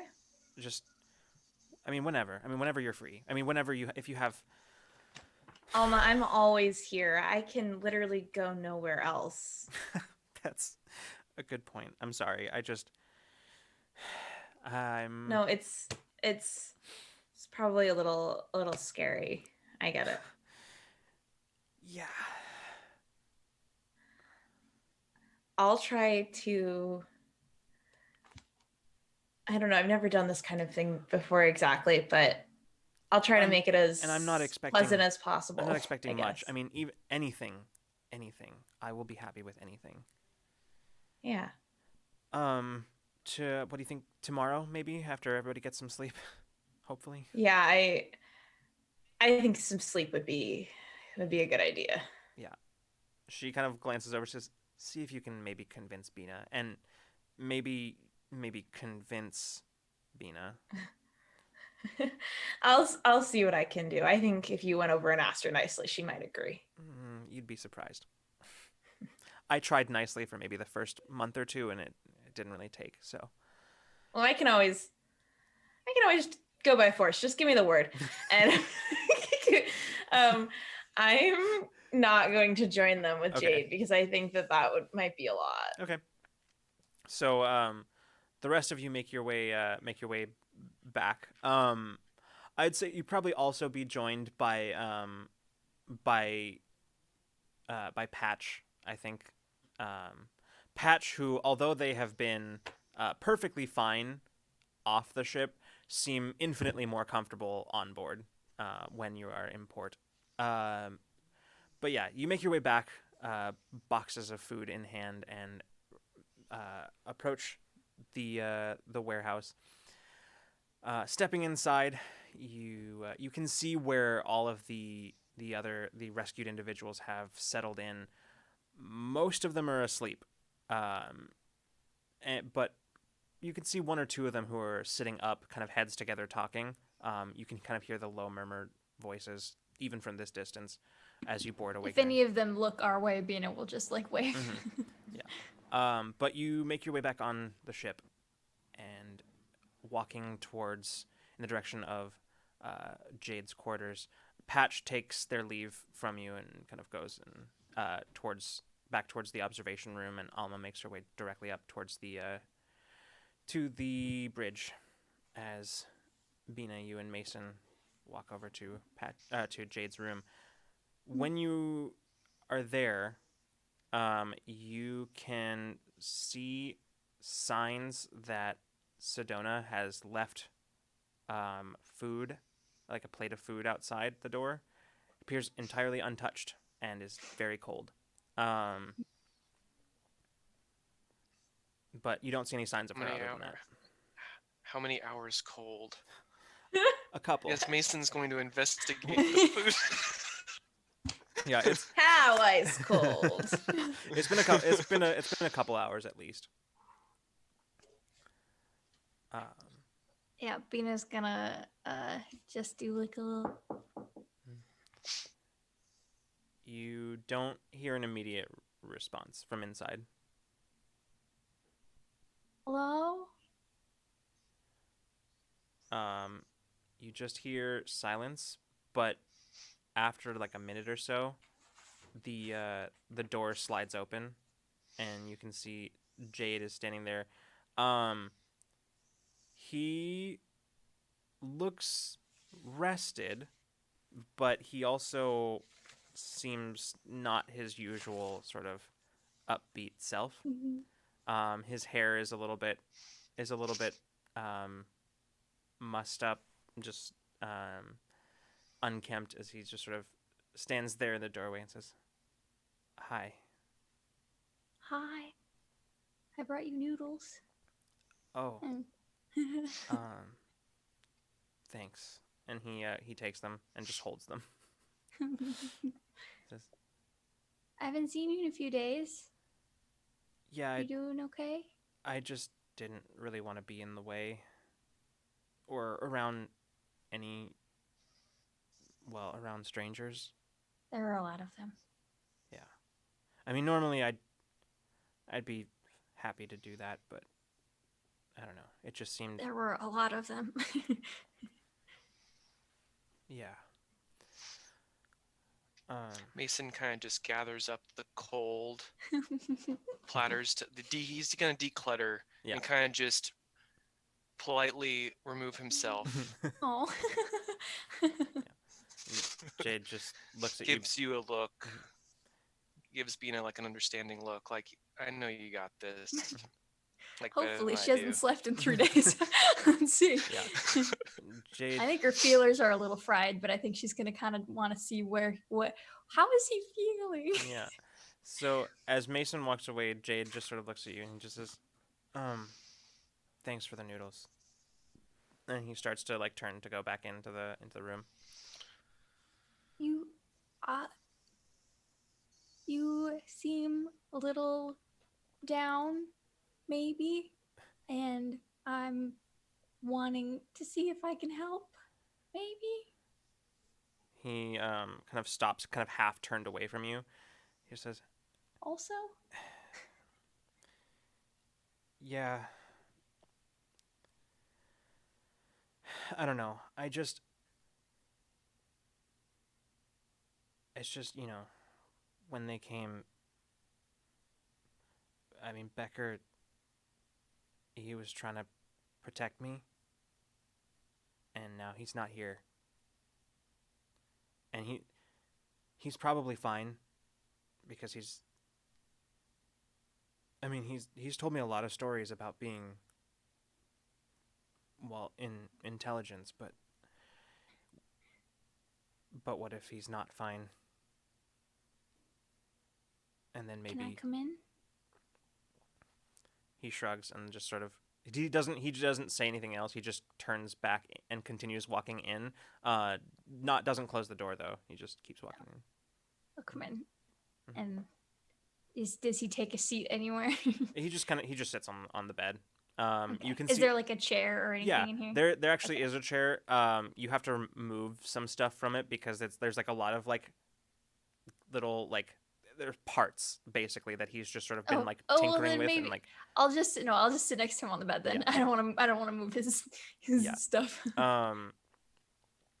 He just sort of stare. He hasn't opened the thing of noodles. He's just holding it, and he just says, "I don't know. He's probably fine, but I don't know. And if he's not fine, then he's not fine because of me, and I shouldn't have been there. I just No. really wanted to go. I mean, And you did great. You did the job that you volunteered to do.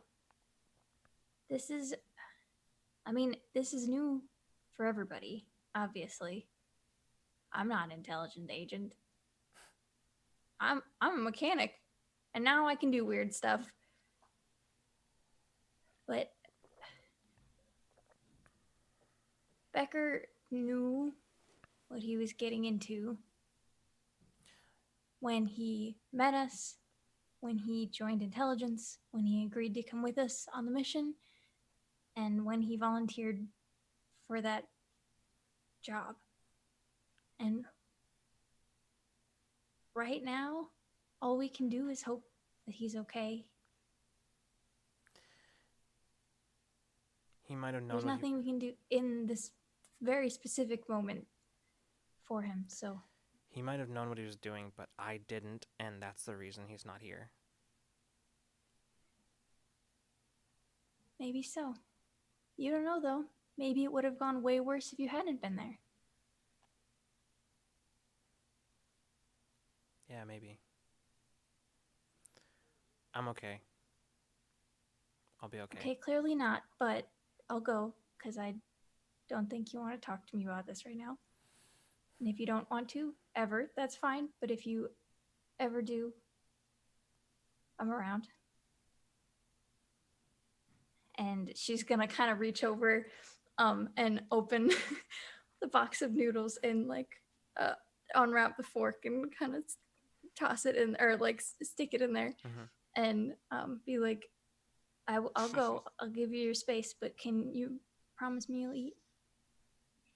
He looks into the container.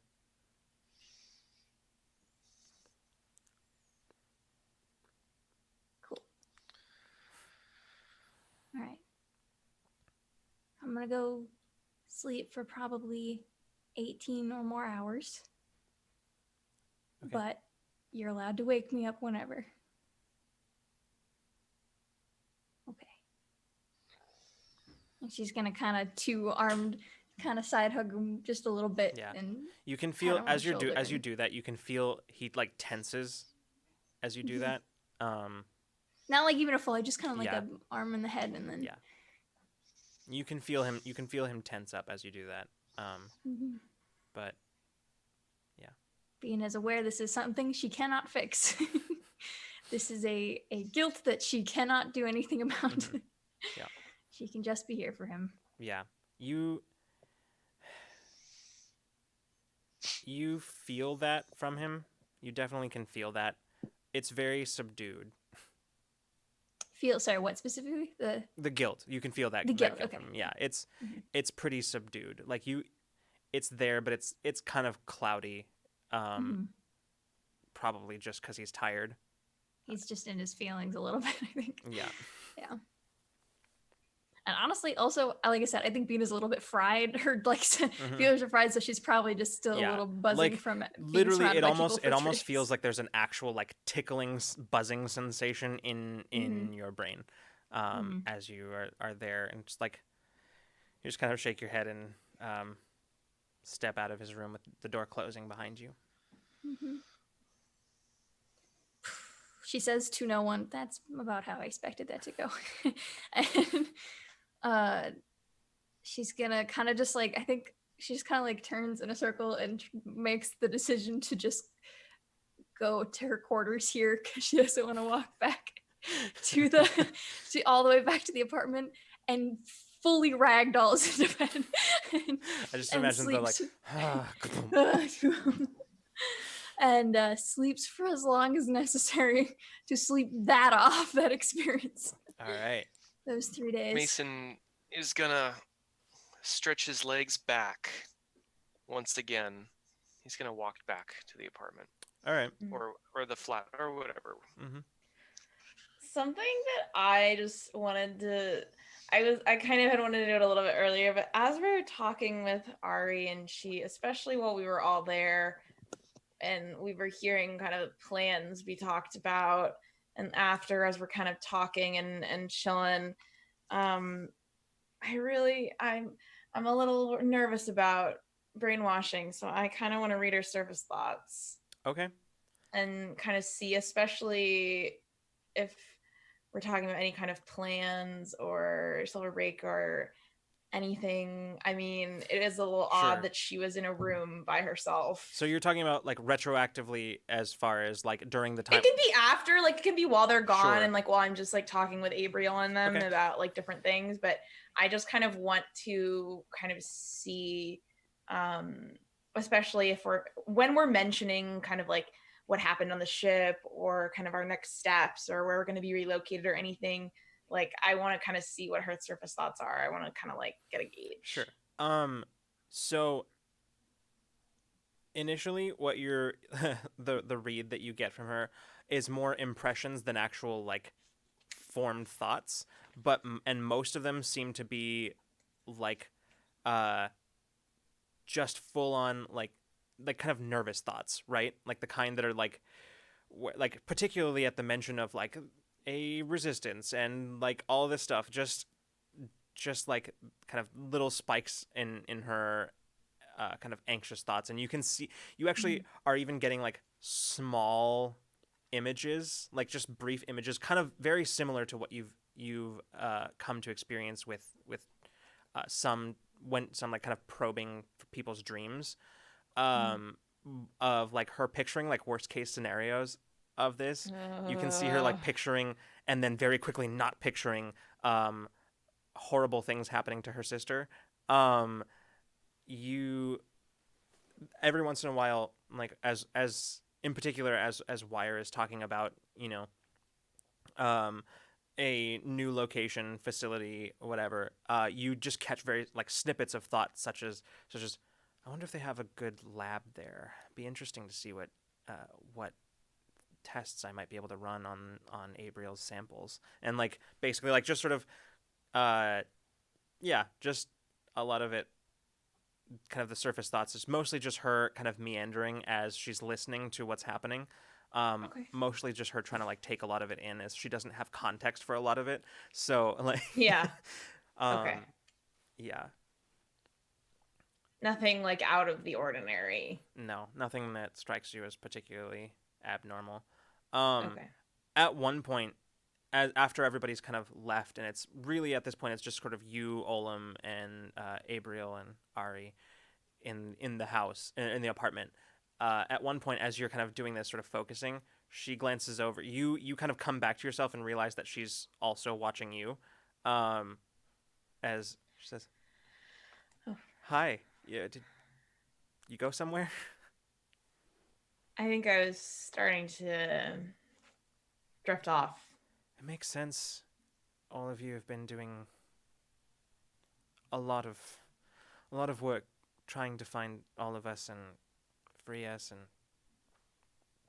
I mean, just in the little bit that Abriel's told me, I imagine all of you could use a bit of rest.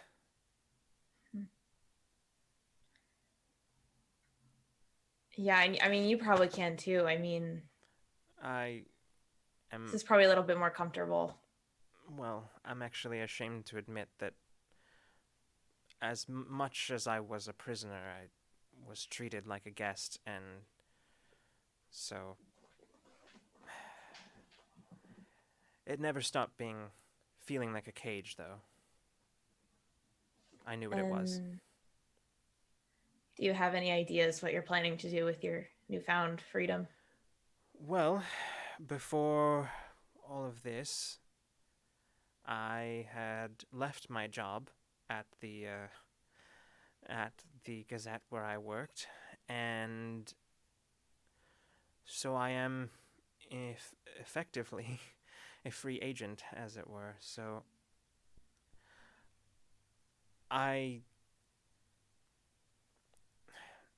neither of our parents are still around, so really the two of us have just had each other for, well, most of our adult lives. For now, I think where my sister goes, I go. Well, the more the merrier. family of Abriel is part of our crew. She smiles and says, "It's good to hear that. My sister doesn't exactly have a facility with people, and so I'm glad that she's found someone, good friends." Yeah, I mean, she can say all she wants, you know. She could say, you know, mean stuff to us, but we come back and she stitches up our wounds. So Her bedside manner is awful, though. I've seen her treat patients. It's it's not the most reassuring not. voice, but It's really not. but the hands are reassuring. Well, I'm. Is Abriel sitting there while we're having this conversation? Abriel is just sort of like she's kind of in. Basically, she's in the Okay. in the kitchen with Olin. Like they're like washing up stuff and. And Ari, I mean, your sister was ready to do anything to save you. I believe that.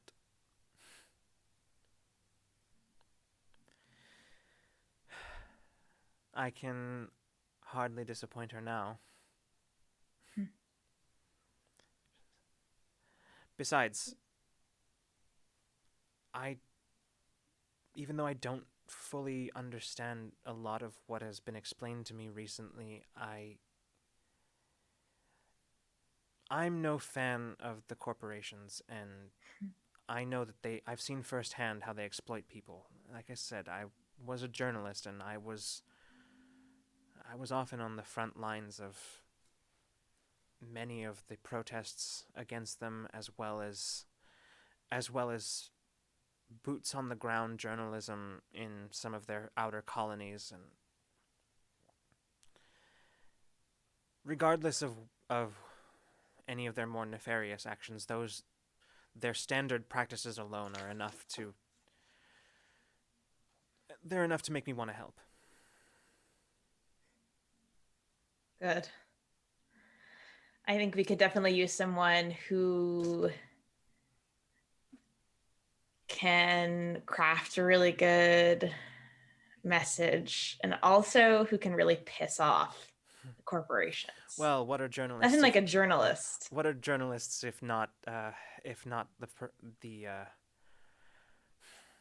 the constant nuisance to those in power? Oh yeah, I've been on the good end and the bad end. She nods and smiles and says, "Well, I think you're not giving yourself enough credit. Even in the small amount of time that I've been around you, you seem to be a woman of the people. Someone who can get people on her side and really make people listen. I know I hang on every word." Well,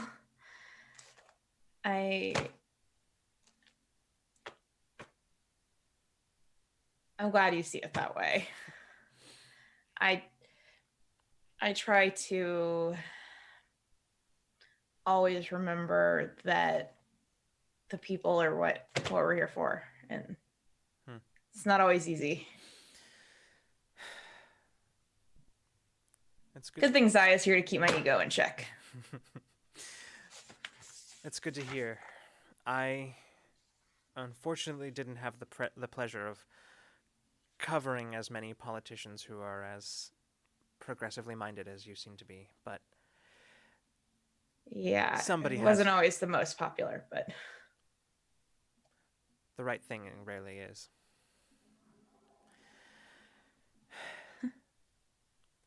Anyway, is there some place that I can sleep? I admit, even though I had some fairly comfortable beds during my imprisonment, a cage is still a cage, and it's very easy to find oneself awake at inopportune times in such conditions. Yeah, you can take one of the rooms. I'll probably sleep in the bay window. She kind of glances over towards it. She says, I don't mean to put you out. I just... Oh, no.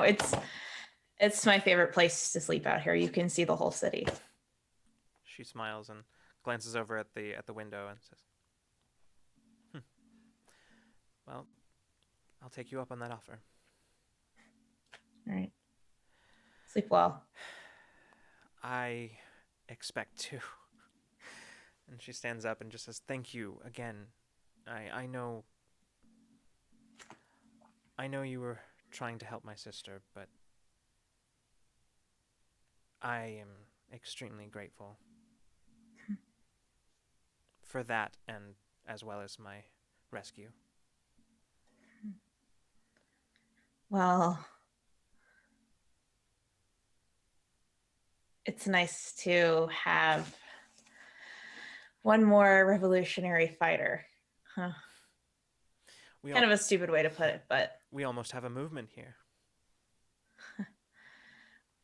ask me that again when I wake up. All right. And I'm gonna go sit over in the bay window and like literally lay down. I'm like, Yeah. Peach is like ready to fucking die. Mm-hmm. Yeah. You find yourself hypnotized by the constant stream of traffic over the city. And she's like, was Ari flirting with me? Was that flirting? What was that covered? Like, Yeah. and then returning to the bigger crises. Mhm. The only roll of the night is Peach trying to decipher flirting motives. Oh gosh, I didn't even She notice that we hasn't haven't rolled slept yet. in a while. She's like, is this rescue? Thank you. Is this... All right. So as in your various locations, you eventually all kind of drift off to sleep. Mason, you return to find Peach already just like curled up in the bay window, just asleep, head resting against the glass. Kind of dim any lights Yeah. that may have been left on. I kind of just sit in the chair, kind of in the middle of the living room, kind of pour myself a little bit of whiskey, and I kind of lean back and just kind of look up at the ceiling. All right. Probably drift off at some point, but Fair enough. All right. So you all have your moments of Oh, what a rest. role reversal. This is the first time Bean has slept in a bed and the rest of the crew isn't. Yeah. I don't think. Well, yeah, Mason probably has a few times. So we will let's go ahead and cut a little like to the next day. And unless there's anything in particular, any burning things that anybody wants to do, I think we'll cut directly to Peach coming back to Awakener. Okay. We're assuming I feel like we definitely, Mason and I stopped and got breakfast to bring everybody on the way back. Fair enough, yeah. Sounds good. So we just come back onto the ship like with arms full of like bagels and whatever Sulon breakfast cuisine. Yeah. Pink cream cheese. Mhm. All What right. so did Bean go to bed at like 7 p.m. last night? Because if it's like, It was probably a little later than that, but it was Okay. yeah, it was probably because otherwise she's probably still asleep. No matter whenever you guys show up, she's still asleep. yeah. Coming in, making coffee, getting everything Yeah. situated, and just letting Alma know that we got on the ship and to come down. It sounds good. I leave a little bagel, some kind of little breakfast thing for Jade at his door, and like a cup of coffee. I don't know if does he drink coffee. He'll drink it, and then I just kind of leave it there and tap on the door and kind of just shuffle off. All right.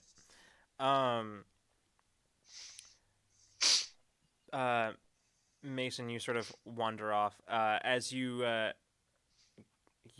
kind of step outside, just into the warehouse, just to kind of have a look around, and you actually are surprised to find that there's somebody down at the base of the ramp who's just sort of waiting, just kind of leaning against one of the landing gear of the ship. You actually recognize this person as well as the first person that was actually released from the cryopods on the ship. He's human man, probably in his early 20s. In spite of that, he seems to be pretty kind of a pretty cut sort of build. He is definitely has a very athletic frame. Not bulky, but definitely is somebody who's done some, probably is some sort of athlete of some kind. You have a hard time imagining him otherwise. Just sort of a mop of straight dark hair, that kind of occasionally falls into his light brown eyes as he's just sort of looking at you. And he notices you walking down the ramp, and he steps forward. He says, "Hey, I'm. Is there something to eat around here? I'm. I mean, there's energy bars over there that were provided, but I need something a bit more substantial than that." Oh yeah. What do you like? Uh, well, honestly, it's been a while since I've had a good bacon and egg sandwich. Hmm. You have anything like that? I'm sure the city has something like that. Um, he rolls his eyes and says, "I'm apparently not supposed to go out there." Yeah, I mean, it's kind of unsafe at the moment. In fact, we're not even supposed to be staying here.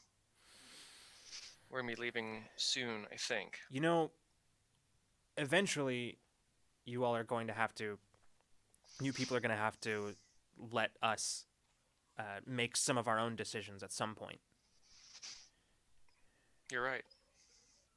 At some point. I am going to steadily observe him for any hostile intent. Yeah. Just with a quick sort of like, this guy doesn't look like he seems pretty aggressive, but not violent or any kind of like violent intentions or anything like that. If you want more than that, we can make that a roll and actually have one this game. Nah, Okay. that's okay. What's your name? He kind of looks at you, sort of confused, and he says, "I'm I am Bowen Eastman." Mason. He says, Mason Frey. "Yeah, I mean, you had to have heard of me. I mean, I've been on. I mean, I'm one of the youngest lift players to make it to the galactic finals." No, I mean, I don't think so. I've never really watched. You haven't. Sorry. You don't watch Lift? Oh. Man. Okay. That's just disappointing. We're gonna have to fix that. I always keep with me, and it's actually one of the few things I still have with. He like pulls out what is definitely was like some sort like a data disk. He says, I always keep this on me and make sure some of my best plays. Like I'll have to show this to you. Do you have a screen somewhere where I can?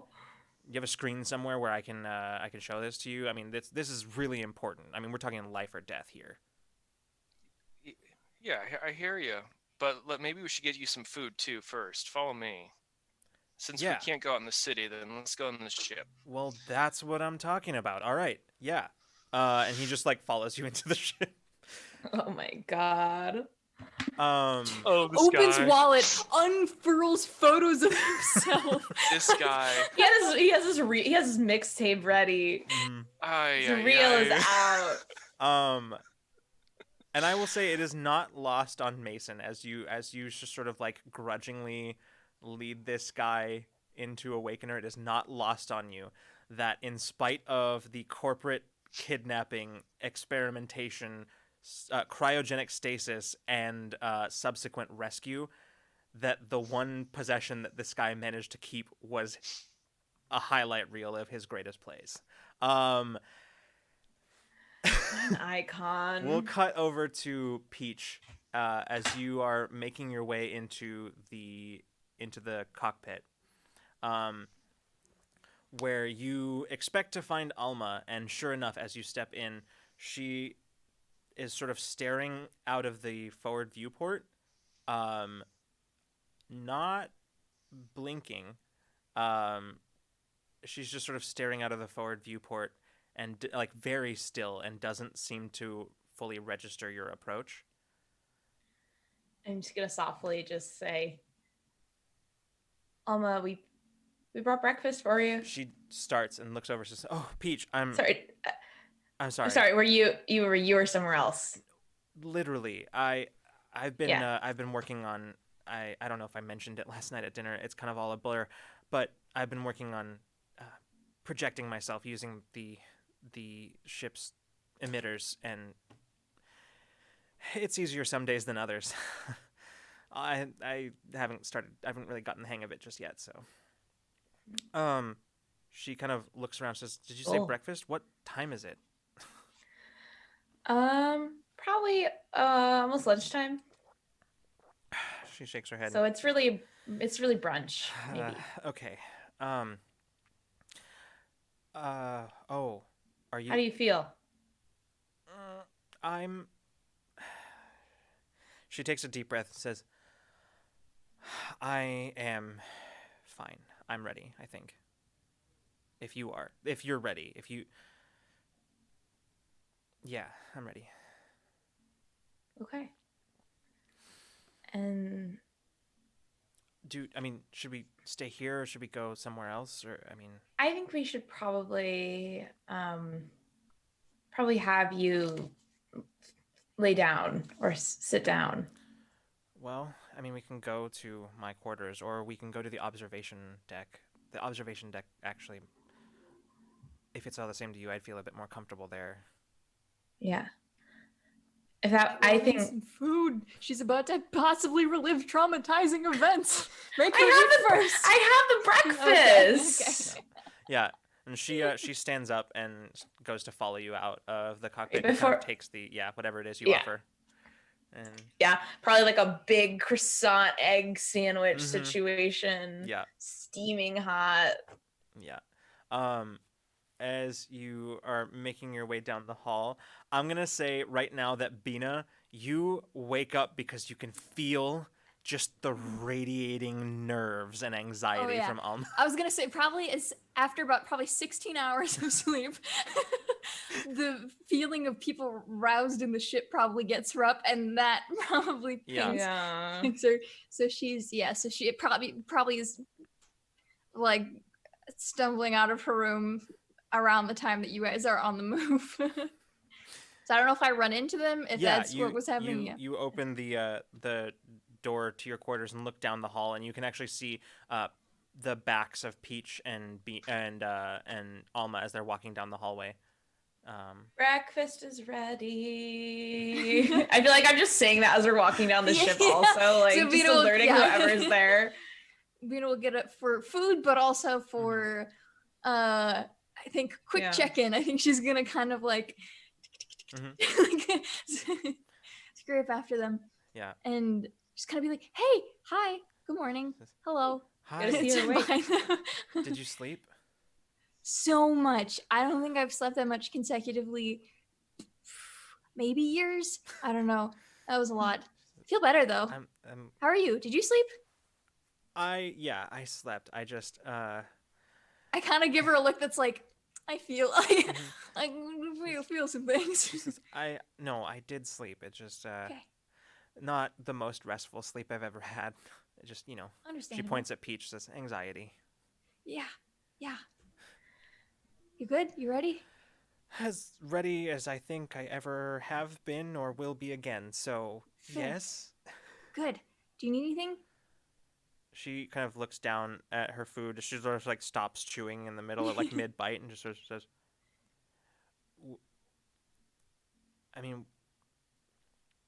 would you come with me? Okay. Yeah. I think a friendly face, the more the merrier, if you're comfortable.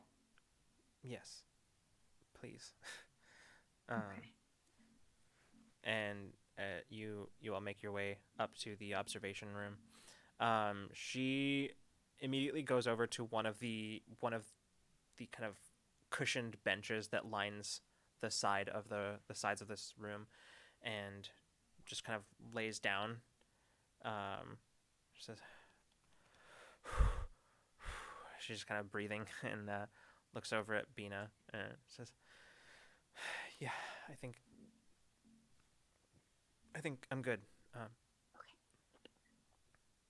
Alma, I haven't tried what I'm trying before. Um, if you feel that for any reason at any time you want to be pulled out, you want me to stop, give me some kind of signal and I'll pull you out. It can be anything. But Okay. Yeah. I think Bina's gonna wait to kind of see where Peach situates herself before she kind of tries to do anything in the room.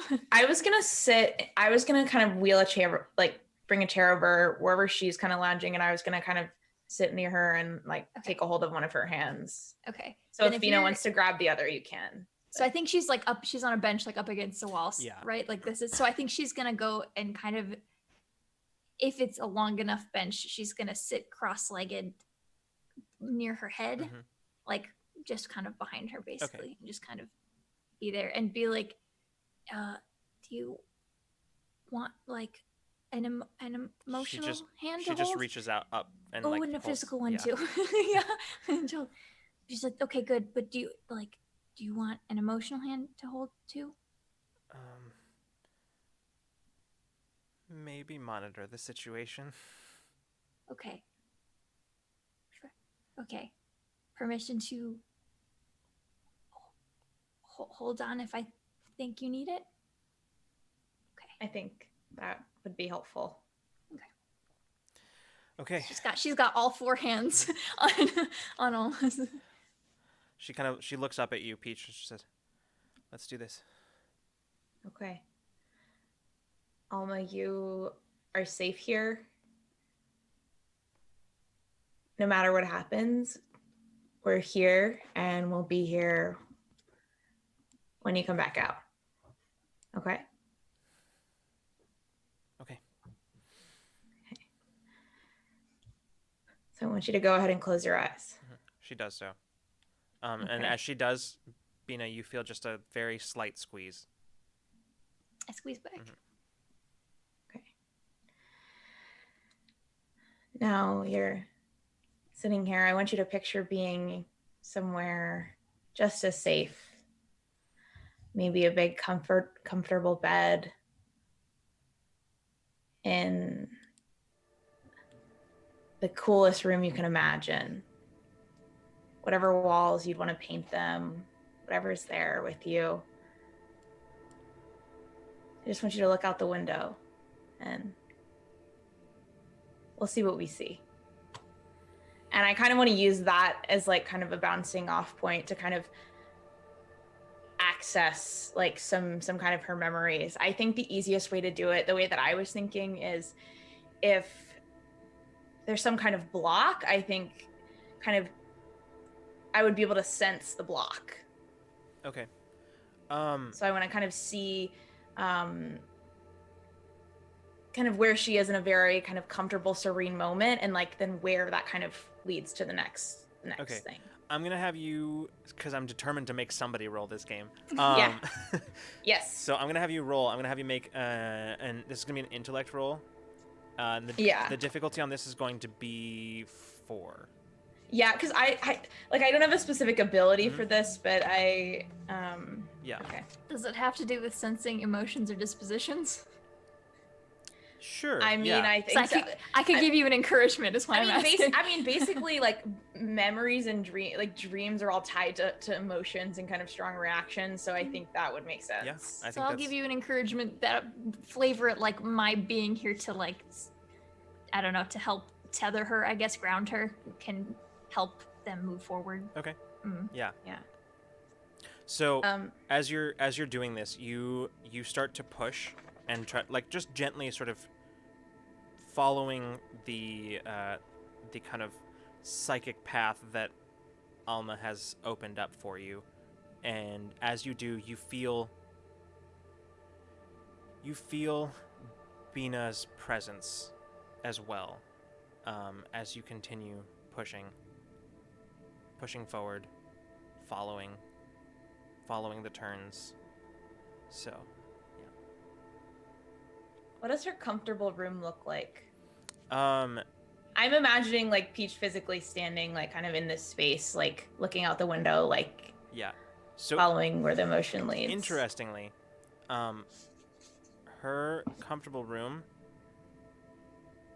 there are some minor changes, but it looks quite a lot like the living room in the apartment. Aw. The furniture is a little nicer. There are blankets everywhere.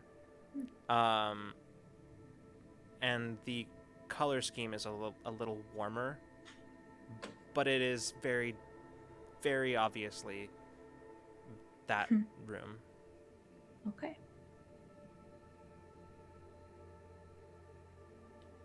From the known into the unknown. All right, so go ahead and make your roll. Yep. And so I'm trained with kind of tasks related to putting people to sleep. Mhm. So with that, Yeah, definitely. she's Yep. yeah, okay.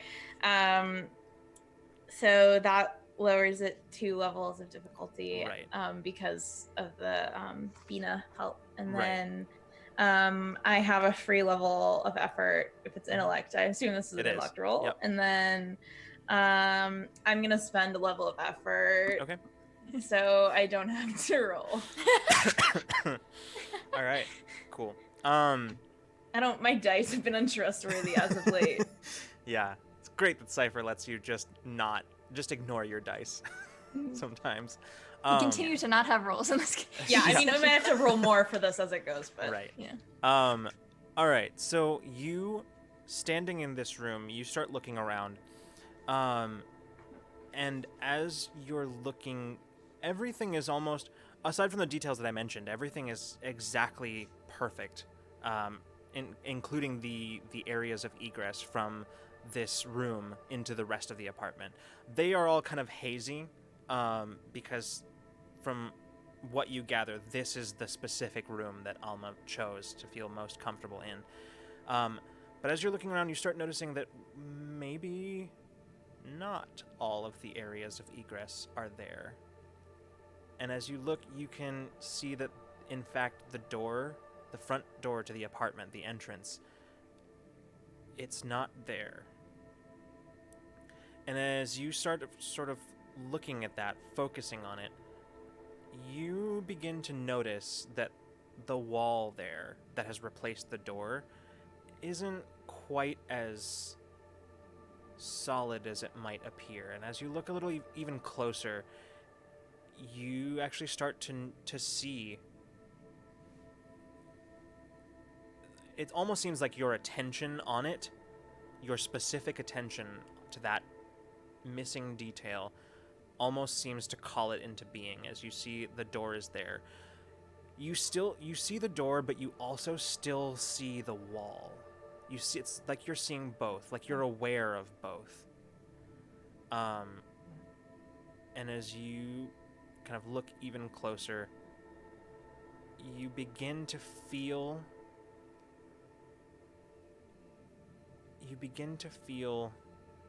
just sort of a complete, there's no real way of describing it other than to say sort of a blank. Everywhere else you look, every single detail of this room has some sort of associated emotion or memory or something that you, as you're looking around, you can, even though you aren't, without directly focusing on them, you can't see what they are, you can feel that they're there. But here, you just feel nothing. It's almost as if Alma herself isn't aware that this is here.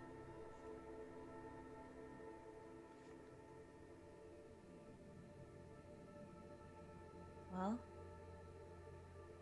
time to bring all this into the light. Hope you're ready, Alma. I think you are. And I'm gonna go and try and walk through. Okay. You go up to the door and you open it, It resists you. You can feel. You can almost feel like Alma herself is pushing against you, like her mind protecting itself. In order to make it through this door, I'm gonna have to make you roll again. Okay. It's another check. Intellect. This one, the difficulty of this one is the same. Can I help again? Yeah. With encouragement? Okay. So it should be noted that at this point, Peach, you're standing in this room, and Alma is here, but she seems entirely unaware of you. Yeah, that's what I was wondering. Is she? I was kind of. She is physically in this room, and she's just kind of curled up on the couch, and just as you're sort of starting to make your way through the story, you kind of glance back at the couch, and you almost, not quite, but you almost think you're seeing just the barest hint of another form there on that couch, curled up with her, but it's intangible. You can't quite see it yourself. It's a nice place you got here, Alma. All right, so go ahead, and as you attempt once again. I'm just gonna kind of stick my hand on the door, and it's probably really weird because it feels probably physically like a wall, but I also know that it's not. Yeah. Like it's not there.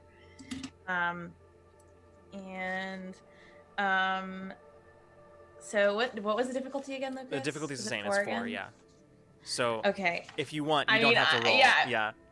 So yeah, I mean, I am going to. Yeah, I'm just gonna spend effort again Okay. to. Sounds good. So at where at first the door sort of resisted you, now you focus your intent on it and bring the full bear of your powers against it. And as you reach out, your hands begin to just glow brightly. This array of colors, an aura not unlike the sunset. As you begin pushing, the wall vanishes. There's only the door, and as you reach forward, your hand doesn't even close around the handle, and the door is just gone as well. And you step out into... Suddenly, Peach, you're standing shoulder to shoulder with Alma, and actually Bina too. Bina, you feel yourself... For a while, you're just kind of sitting there, a little bit antsy, just sort of like shifting in place, and then very suddenly you feel this bizarre, like heady sensation, and you're just suddenly somewhere else. You're standing next to Alma, who is in between you and Peach. Am I aware now of like? Okay. Yeah. There's so much. Alma looks around, and she says, I know this place. How do I... And then she's just gone. She's not there. It's just the two of you standing. And before you get a chance to really take in her sudden absence, you hear a door opening. And suddenly the environment sort of resolves around you as you begin to see that you are standing in what appears to be an orbital platform of some sort. Right now you're standing near a corridor leading to an airlock with the windows open to space. And as you hear that sound, that whooshing sound of the door opening, you glance over and you see Alma, dressed in casual clothing that looks basically like wearing a sort of dressed up kind of sweater, and carrying a sort of a metal case, like a dark metal case. Stepping into this area, you can see suddenly you're aware of another group of people, and as you look, you're startled to see that all of them are wearing Silverbreak uniforms. They are research division. As you are standing there, you see Alma step out of the airlock, and one of the researchers steps forward and says, Dr. Reyes, are you, I presume? And Alma turns and smiles and says, yes, that's me. And she says, you can just call me Alma. And the researcher nods and says, it's truly great to have you here. If you wouldn't mind following this way, I can show you to your accommodations. And Alma holds up a hand and says, actually, if you wouldn't mind, I'd rather just see it. Right now? Yeah, the sooner I can get started, the better, right? Well, yes, I just assumed you'd want to put your belongings down. And she says, well, if I could have someone, if you could have someone take them to my quarters, then I'd like to get started as soon as possible. Identification takes time. The researcher nods and says, we can arrange it. Yes, of course. Right this way. And they gesture to one of the other individuals with them. She turns and says, if you wouldn't mind, take this to Dr. Reyes' quarters. And you see the other person, like Silverbrick person, take the case from her and start making their way off ahead of the group. As you're walking, your attention is suddenly drawn, almost as if you're experiencing what Alma was focusing on. As you look out of the windows that look off into space, you notice for the first time the structure that is out there. A truly gargantuan structure that, while you've never seen one that looks like this before, either in size or in composition, it's very apparent what this is. What you are seeing is a conduit of enormous scale. You've never seen one that big before. And nor have you seen one that looks this clean. Most of the outside of it is sort of like this white and black kind of metallic plating that seems to compose the whole thing. As you're walking, you hear Alma say, I've never seen a conduit like that. That's unusual. And you see the researcher noticeably, although it's pretty clear that Alma didn't notice, the researcher noticeably seems to tense up and say, yes, it was recently discovered. And doesn't say another word, as suddenly things just sort of go foggy around you again. And before you're able to fully take in anything that just happened, once again, the environment kind of reconstitutes around you, now in a different location. Very clearly a hangar of some sort. And as you look around, you can see Alma and the team of researchers from Silverbreak stepping into the hangar bay as she looks up and it takes you a moment to recognize her, but the frame is unmistakable. You are seeing Awakener.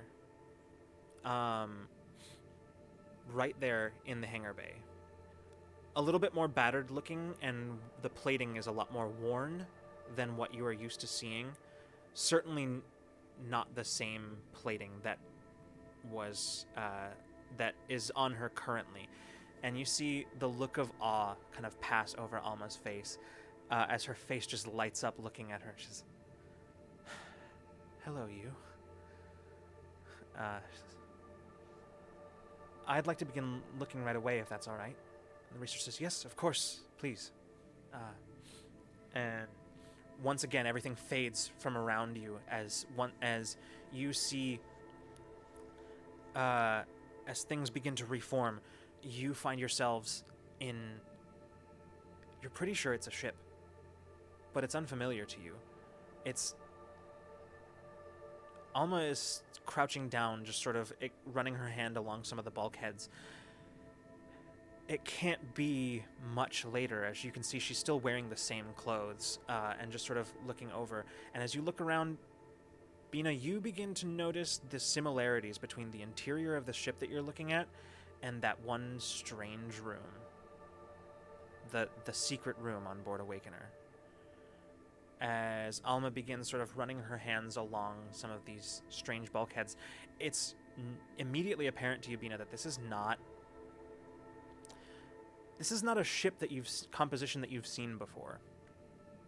Just like that strange hidden room that you found so many months ago, this place is alien to you.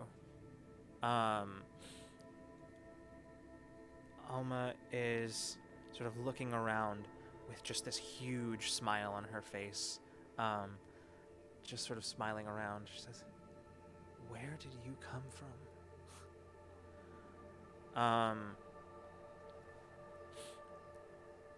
The scene fades once again, reestablishing itself.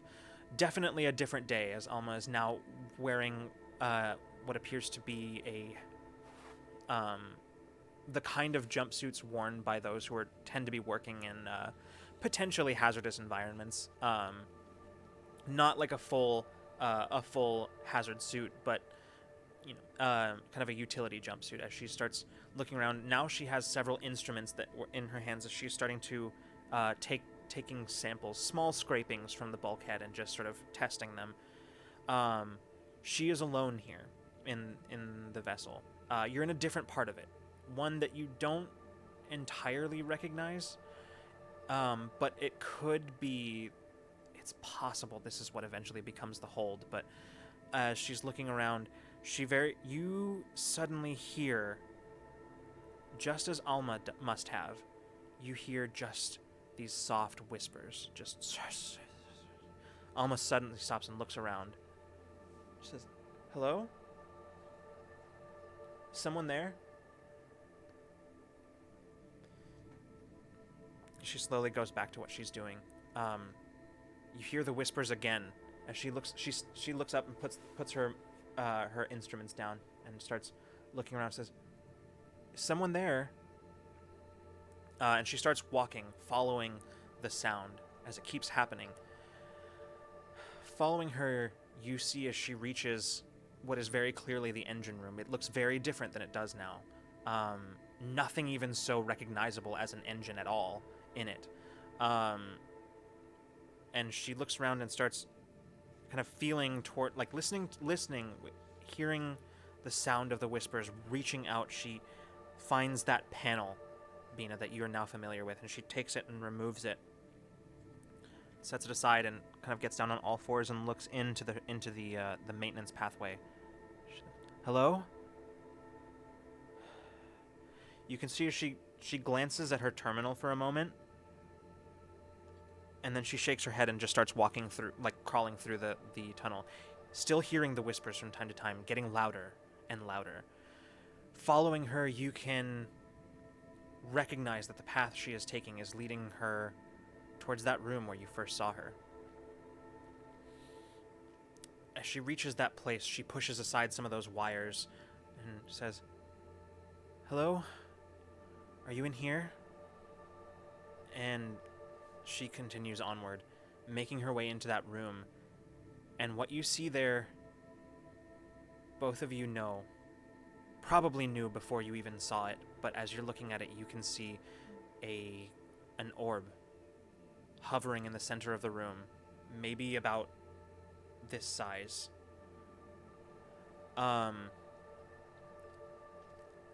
It's definitely one of the artifacts. As she looks up at it, you can see her head just sort of tilt as she examines it. And she reaches down for her terminal and says, "Okay, I followed some strange noises into the hold, or into the maintenance pathways of the ship. At least I assume that's what this is. Found some sort of strange anomaly. I'm guessing it might be some kind of power source or something. It's unclear exactly what this is, but I'm gonna have to take some more readings. It might be time to let the higher-ups know that I found something interesting." And she deactivates her terminal, and she just sort of reaches up for the artifact, and just sort of runs her hands just sort of gently along it. As she does so, everything just sort of vanishes once again and reconstitutes, and you're now you're standing in an office, overlooking what is very obviously an asteroid surface. A tower that is probably about 5 or 6 stories above the surface, and looking out, you can just make out the kind of from the field of view from the window. You can just make out the edge of that strange, enormous conduit. But that isn't what draws your attention, because sitting at the in one of the chairs at the desk, you see Alma, who is sitting across from none other than Damian Ellis, who's standing or sitting there listening to her, and she says, he kind of is nodding, and he just says, "Interesting. So you're telling me you have no idea what this device might be?" She shakes her head and says, "No, I've tried every test I can think of, and I'm no closer to learning its purpose, but it's clear that it's tied to the ship somehow. Any attempts to move it have resulted in very little progress." "I see. Interesting. I may have to have a look at this myself." And she nods, says, "You're welcome to do so. I already uploaded the schematics of what I've mapped of the ship so far to your terminal, so you should be able to find it yourself if you want to go. It's truly remarkable. That vessel she's like nothing I've ever seen." And he says, he smiles at her, a smile that doesn't quite reach his eyes as he says, he says, "A fitting challenge for an exoanthropologist such as yourself, I imagine." She nods and says, "It's like this is the kind of thing I've been waiting my entire career for." He says, "Well, if you play this right, I see you having quite a substantial career, especially for one of your age." She nods, says, "Thank you. I mean, thank you for the opportunity. It's amazing." He nods. The scene once again vanishes and reappears as you find yourselves once again standing in the hangar bay, standing right behind Alma as she appears to be arguing with security personnel. She says, "What do you mean? I have to go in there. I have to do my job." And the security officer just shakes her head and says, "I'm sorry. Orders came down today. We're not to let anyone in." She says, "Okay, I understand what you're saying, but surely there has to be some kind of exception. This is what I was brought here to do. I can't study the ship if you won't let me on the ship." She says, I'm sorry, Dr. Reyes." And once again, everything just sort of vanishes and reconstitutes.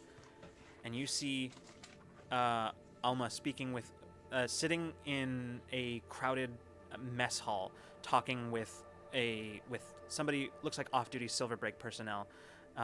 She says, and you can see as he's just kind of got his head in his hands as he's just shaking his head, he says, "Okay, but what you're asking me to do, that's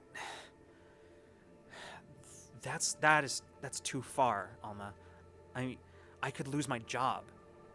She says, "I know, but there's something. I have to be in there. I have to see what's going on. Look, they're shipping me out tomorrow. If it comes down to, I may never get another chance to look at anything like this again. Worst case scenario, I just say that I acted alone. I don't mention you at all. I just need your security access. I'll be in an hour tops, and I'll be out, and then I'll be gone tomorrow, and nobody will be the wiser." He just sort of rubs his forehead and says, "Okay, an hour. That's all I'm asking." Fine. Suddenly, there's another jump. Things resolve very hazily this time as you hear just sort of muffled voices speaking around indistinct figures that are moving in the fog. One of them suddenly speaks, and it's definitely, you recognize it as Ellis's voice. He says, I understand. Take her to research division. I need to know everything that... No, listen to me. Hear me. I need to know everything about this. Before it once again fades. The next thing you see appears to be some sort of hospital room. As you glance around and you see Alma sitting, kind of looking around, blinking blearily and starting to raise herself up. And as she looks around the room, you become aware that Ellis is there as well. As he says, he puts a hand on her shoulder and pushes her back into the hospital bed. He says, no, rest. He says, you gave us quite the scare. She says, what happened? Where? As she looks, you can see as her attention, and therefore yours, is drawn to the window, through which bright daylight is streaming through. Not the starscape that you'd seen before. She says, where am I? She says, I've had you brought to one of my medical care facilities. You had a bit of an accident when you snuck aboard that ship. I had you brought here to examine any residual effects of your connection. She just sort of blinks and kind of puts her hand to her head. She says, why can't I remember? What do you mean connection? She says, there'll be time for that later. For now, I need you to rest. We have a lot of work to do. And it just sort of fades once again.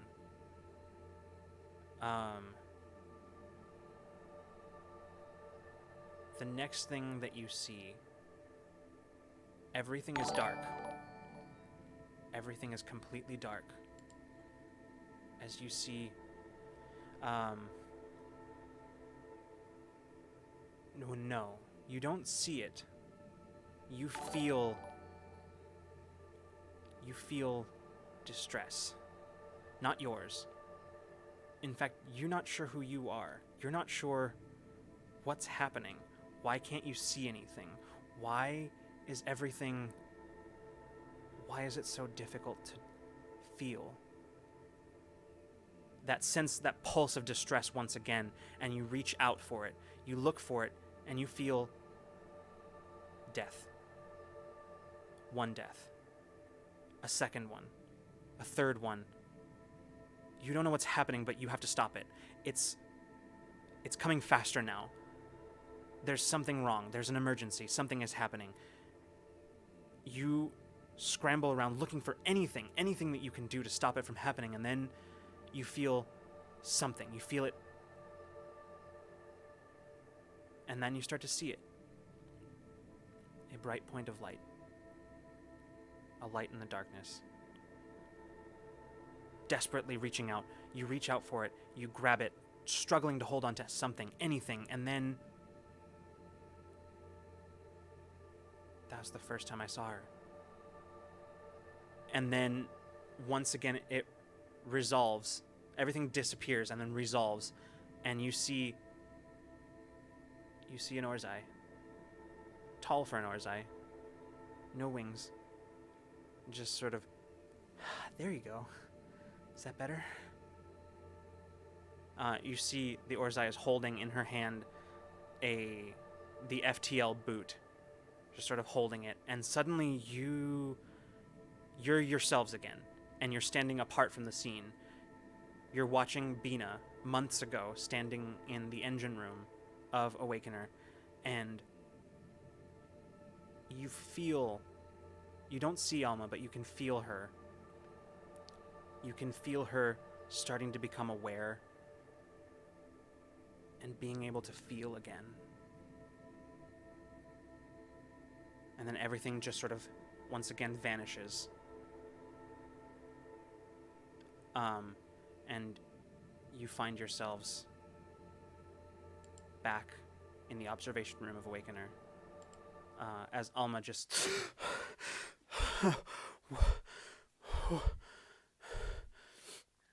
You okay? I Deep breaths. remember. I remember everything. She looks up and just says, Silver Break. They built a conduit. We saw. That shouldn't be possible. Did they build it or did they? They built it. They built it.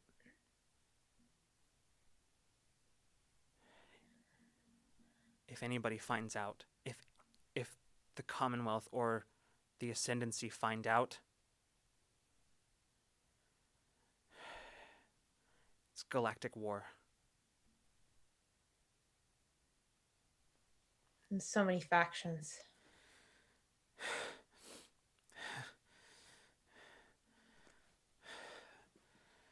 She says, a lot of it's still hazy, but pieces are coming back. I remember.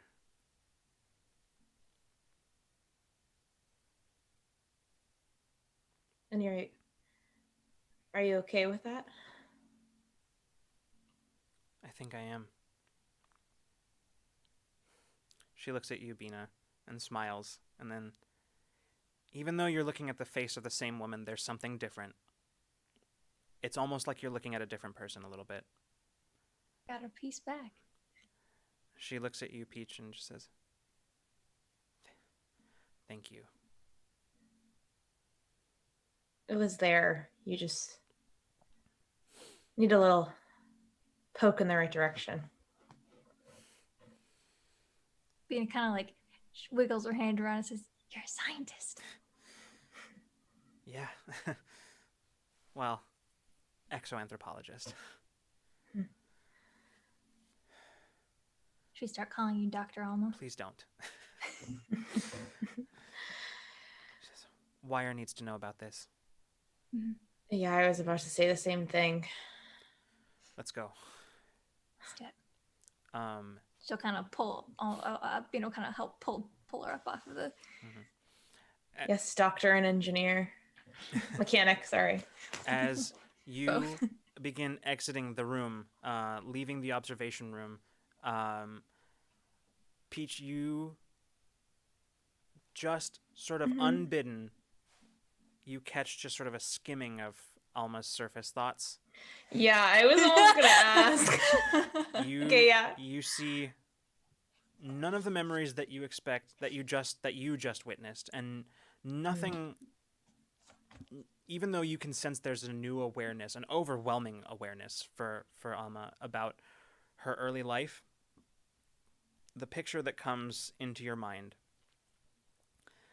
is of a room warmer in its colors than it is in real life. There's more blankets on things and the furniture is nicer. Where Alma's curled up on the couch with a book and another indistinct figure curled up with her. And that's where we're going to pick up next week.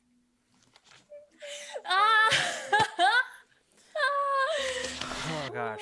Oh gosh. Yeah, give us some cute inks and then some nice little fluff First at of the all, end. thank you so much for the raid. Sorry, I lost track of the notifications here. I have to scroll up again. Who rated We us? were in the middle of some intense stuff, but thank you guys for the raid. Yeah, I forgot. Thank you so much for the raid. Yeah, we were in the middle of some pretty intense stuff, as you probably picked up on. It's good. I forgot anybody was watching for a second. Yeah. Yeah, honestly. Yeah. I'm so glad you're here. I'm glad you're here as well. I am aware that you just witnessed a intense moment with no context. So to give you a little bit, we are. I know John put the link to our quick reference guide in the chat, and thanks, John. Thanks for that. But just a quick overview. We're Rule of Lore, and this is Infinite Horizon. We are tabletop RPG streaming channel. Infinite Horizon is our sci-fi and supers actual play that is based in the Cypher system by Monte Games. And so yeah, if you are. If you've never seen us before and have absolutely no idea what any of this is about and are interested, I highly recommend you check out that quick reference guide that John posted in the chat, and join us on Discord, because that's where you'll find a lot of this information. You can ask questions. People will be more than happy to answer them for you. And so yeah, I think somebody's probably going to put the Discord link there. Thank you. John's way ahead of me. Yeah, it's got that Discord link. Yeah, definitely encourage you to if you're a fan of tabletop games, tabletop gaming, and actual plays, I highly recommend you check it out. You join the Discord and ask all the questions, and somebody will provide you with links to stuff. It might even be me. Who knows? Who knows? So as we wind down our show for the night, I just want to say thanks everybody for hanging out with us tonight, for witnessing the beginning of the end of our first season. I know it's soon, y'all. It's soon. I'm stressed. There's so much to do. I know. So much to do. There's a lot. Yeah. There will be a second season. There will be. Yes, we are Just already some time down planning in on between. it. So there are already plans in the works. So I guess not really time down because we're doing another game. right. If you weren't here at the In beginning of the between. stream and you missed the announcement, Caitlin during our interim, our break between in time. between the in between time. In between Um, time. we the time after the Perfect. before times. Yeah, really Okay. giddy. We are going to be doing a Tales from the Loop game that Caitlin will be running. It is called. Hold on, I'll put up the graphic again. It's called "It Came That's so from the cool. Loop." Will be the name of the show. Caitlin's going to be running it. We're working on some cool stuff with it. Casts will be announced later, much closer to the actual start date for that. But that's a thing that we are very excited about. So yeah. Get hype, guys. I'm like once again terrified and excited for the exec series. All the gonna way be down. It's just a awesome. lot of feelings. It's just a whole bunch of them. It's Yeah. gonna be so cool. Just like Bina in this episode. Basically, feelings all the way This down. is all the feelings. Just several feelings stacked on top of each other in a trench coat. Trench coat, yeah. All right, we're gonna go. Before we do, I just want to go ahead and mention to those of you who from the raid, thank you for sticking around, even though you had no context for anything that was happening. More than likely, Just the pure drama of it all. we appreciate your being here. And like I said, if you are interested in understanding what any of this was about, you can actually catch up on all of Infinite Horizon on our YouTube channel. So that's all available there. They're all listed except for this one, which will be there on Friday probably. It's a podcast too. That's right. That's true. It's Any- also a podcast, which Yeah. it's on a bunch of easier different for you. platforms. So Pretty much any major platform, and if it's not on the platform you like, the RSS feed is always available to you. and if you're not interested in doing that because it's kind of overwhelming because there are many episodes of this show, 25. we will be in the next few weeks putting together a season 1 recap.